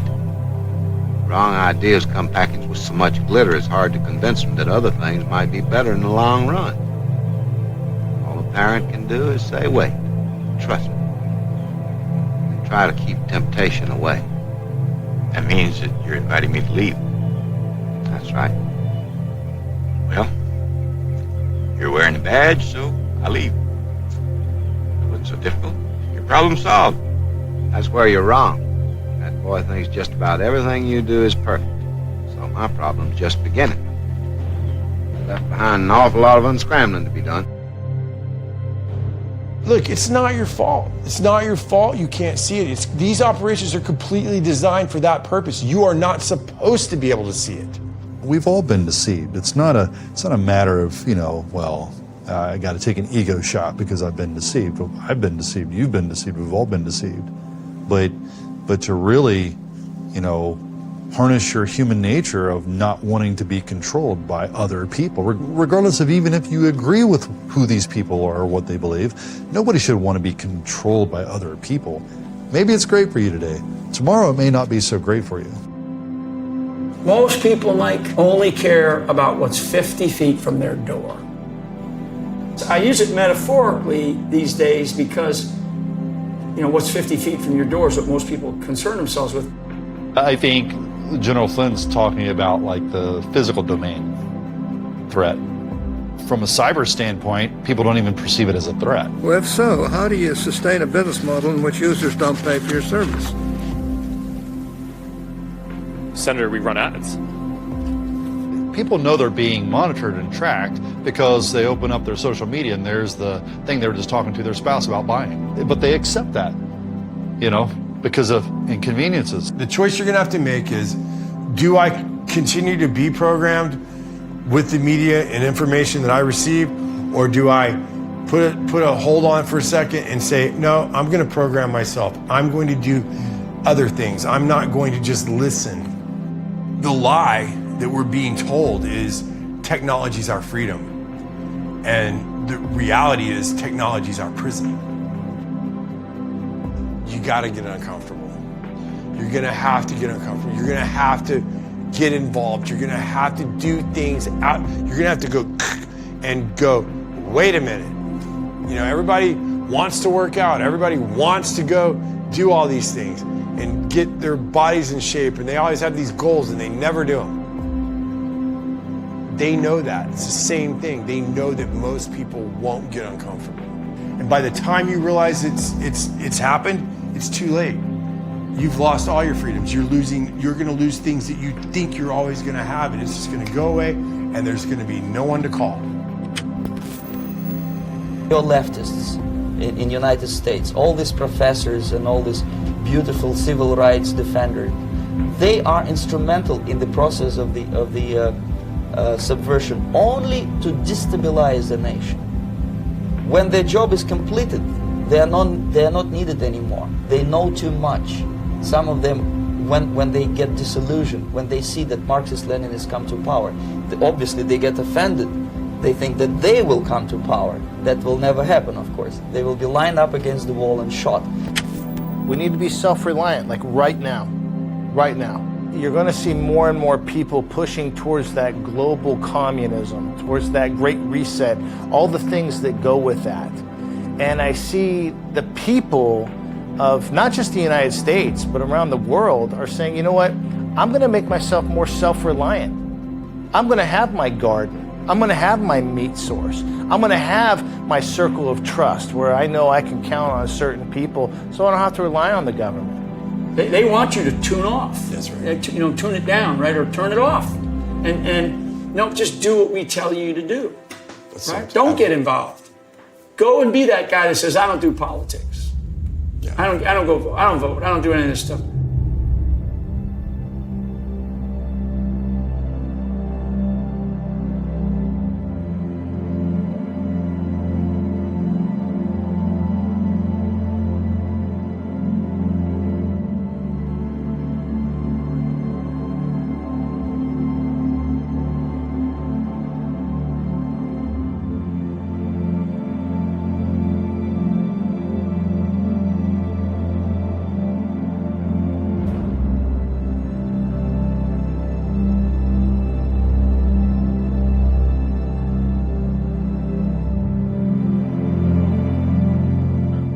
have a motion to adjourn. Do I have a second? No. And I am representing Black Tennessee. I'm just gonna hop right in. It makes you groomers and activist pimps, and we won't have those sitting on a school board who oversees the education of our children. And you all sit back smug in your chairs, but you don't want me to read it. Why? Does it bother you? Yes or no? You can't answer that question. You want to know why? Because politically speaking, you can't say that it's wrong. And you don't want me to read the filth because it exposes the truth. How dare you tell me to stop reading it? The FBI initiated a campaign of humiliation and intimidation to punish and pressure me to resign. In violation of HIPAA, individuals at the FBI leaked my private medical information to a reporter at the New York Times. We are here today to tell you, WHO globalitarian misanthropists, we are here today to tell you, you picked this fight, you wanted this fight, well, guess what? You've got it. Let's fight. These are the people you will have to reckon with from now on, because we are millions around the world.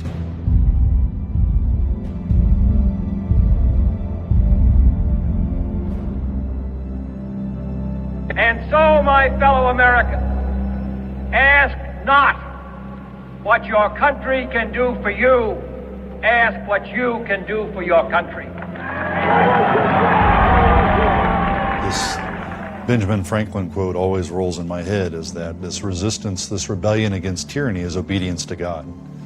And this is why I felt called, out of the military to try to help other people go through that awakening that I did. It's almost like casting nets for souls, because honestly, the more you can convince people that the world's lying to them, the more they start looking to God for answers. You can't win this fight without the truth, and you can't win it without God. So they can have all the power, they can have the weapons, they can have the control, they can have it all, they can have the money, they can have all of it. But there's nothing more powerful than the truth. And the truth comes from God. You have people that are completely corrupted, they're evil. But if you look at the arc of history, the most powerful, the wealthiest, the most connected people in the world, they never, in the end, are left standing. Because it's always a small group, a small virtuous group that has unmitigating faith, that stands for truth, that stands for freedom, that will stand up to these folks. You have to look at it and say, why are they doing this? They're doing this because they're afraid, because they're running out of time. And I think as soon as the people say, stop, we're done. This is not happening. I don't care what you put in my feed. I don't care what you tell me in the news. I know what's real, and I'm not playing that game. Their biggest fear, you're right, there's a big billionaire class, and that's why their biggest fear is that the population will understand what's actually going on. There would be no need for them to try to influence the entire population if they weren't afraid of them. While no one can see how this gets fixed, I can tell you can look back at the arc of history, and every kingdom prior to the kingdom of God has failed. If it's not the kingdom of God, we have the kingdom of communism. That was held together by force and fell apart when the wall fell. You have the kingdom of capitalism. During World War II, when Eisenhower had a heart attack, or afterwards, the stock market dropped by $4 billion during that time. So the kingdom of capitalism was shakeable. The kingdom of communism is shakeable. The kingdom of socialism always falls apart when you run out of other people's money, shakeable. The only kingdom that has never been shaken is the kingdom of God, because it's built around the king, the unshakable person in Jesus Christ. And I think if people just come down to the basics, the U.S. Constitution, let's leave God out of the picture. I'm a Christian. Of course I would want everybody to be a Christian. Of course, in my belief system, everybody should be a Christian. But as an American, am I going to go out there and rail against the Hindu or the Sikh or the Muslim, Buddha? No. As an American, absolutely not. All I ask is that you hold true to the foundation of America. Don't come in here and try to convince me that America was founded on this idea or that idea. Let's drop that nonsense. This country was founded on Christian principles, whether you like it or not. I didn't write the book. I didn't write the Constitution, okay? But read it for yourself. My rights are not endowed to me by the administration that runs this country. My rights are endowed to me by God, by my Creator. I am optimistic at the moment, but I am pessimistic on the time frame. I think pain is personal, and I'm not sure yet enough people have felt enough personal pain to stand up and do the right thing. But I am confident at some point they will. You got to make a choice, because we're all dying. You're all going to die. Everybody here is going to die. You're going to be asked one day, and if you don't believe it, I don't care. I don't care if you don't believe it. But one day you're going to stand in front of God, and He's going to say, hey, I showed you this stuff. What did you do about it? I pray to God when I stand in front of God. The one thing I say is, God, I did everything I could do to help you and help your mission and help further peace and the gospel of Christ. That's what I'm standing for.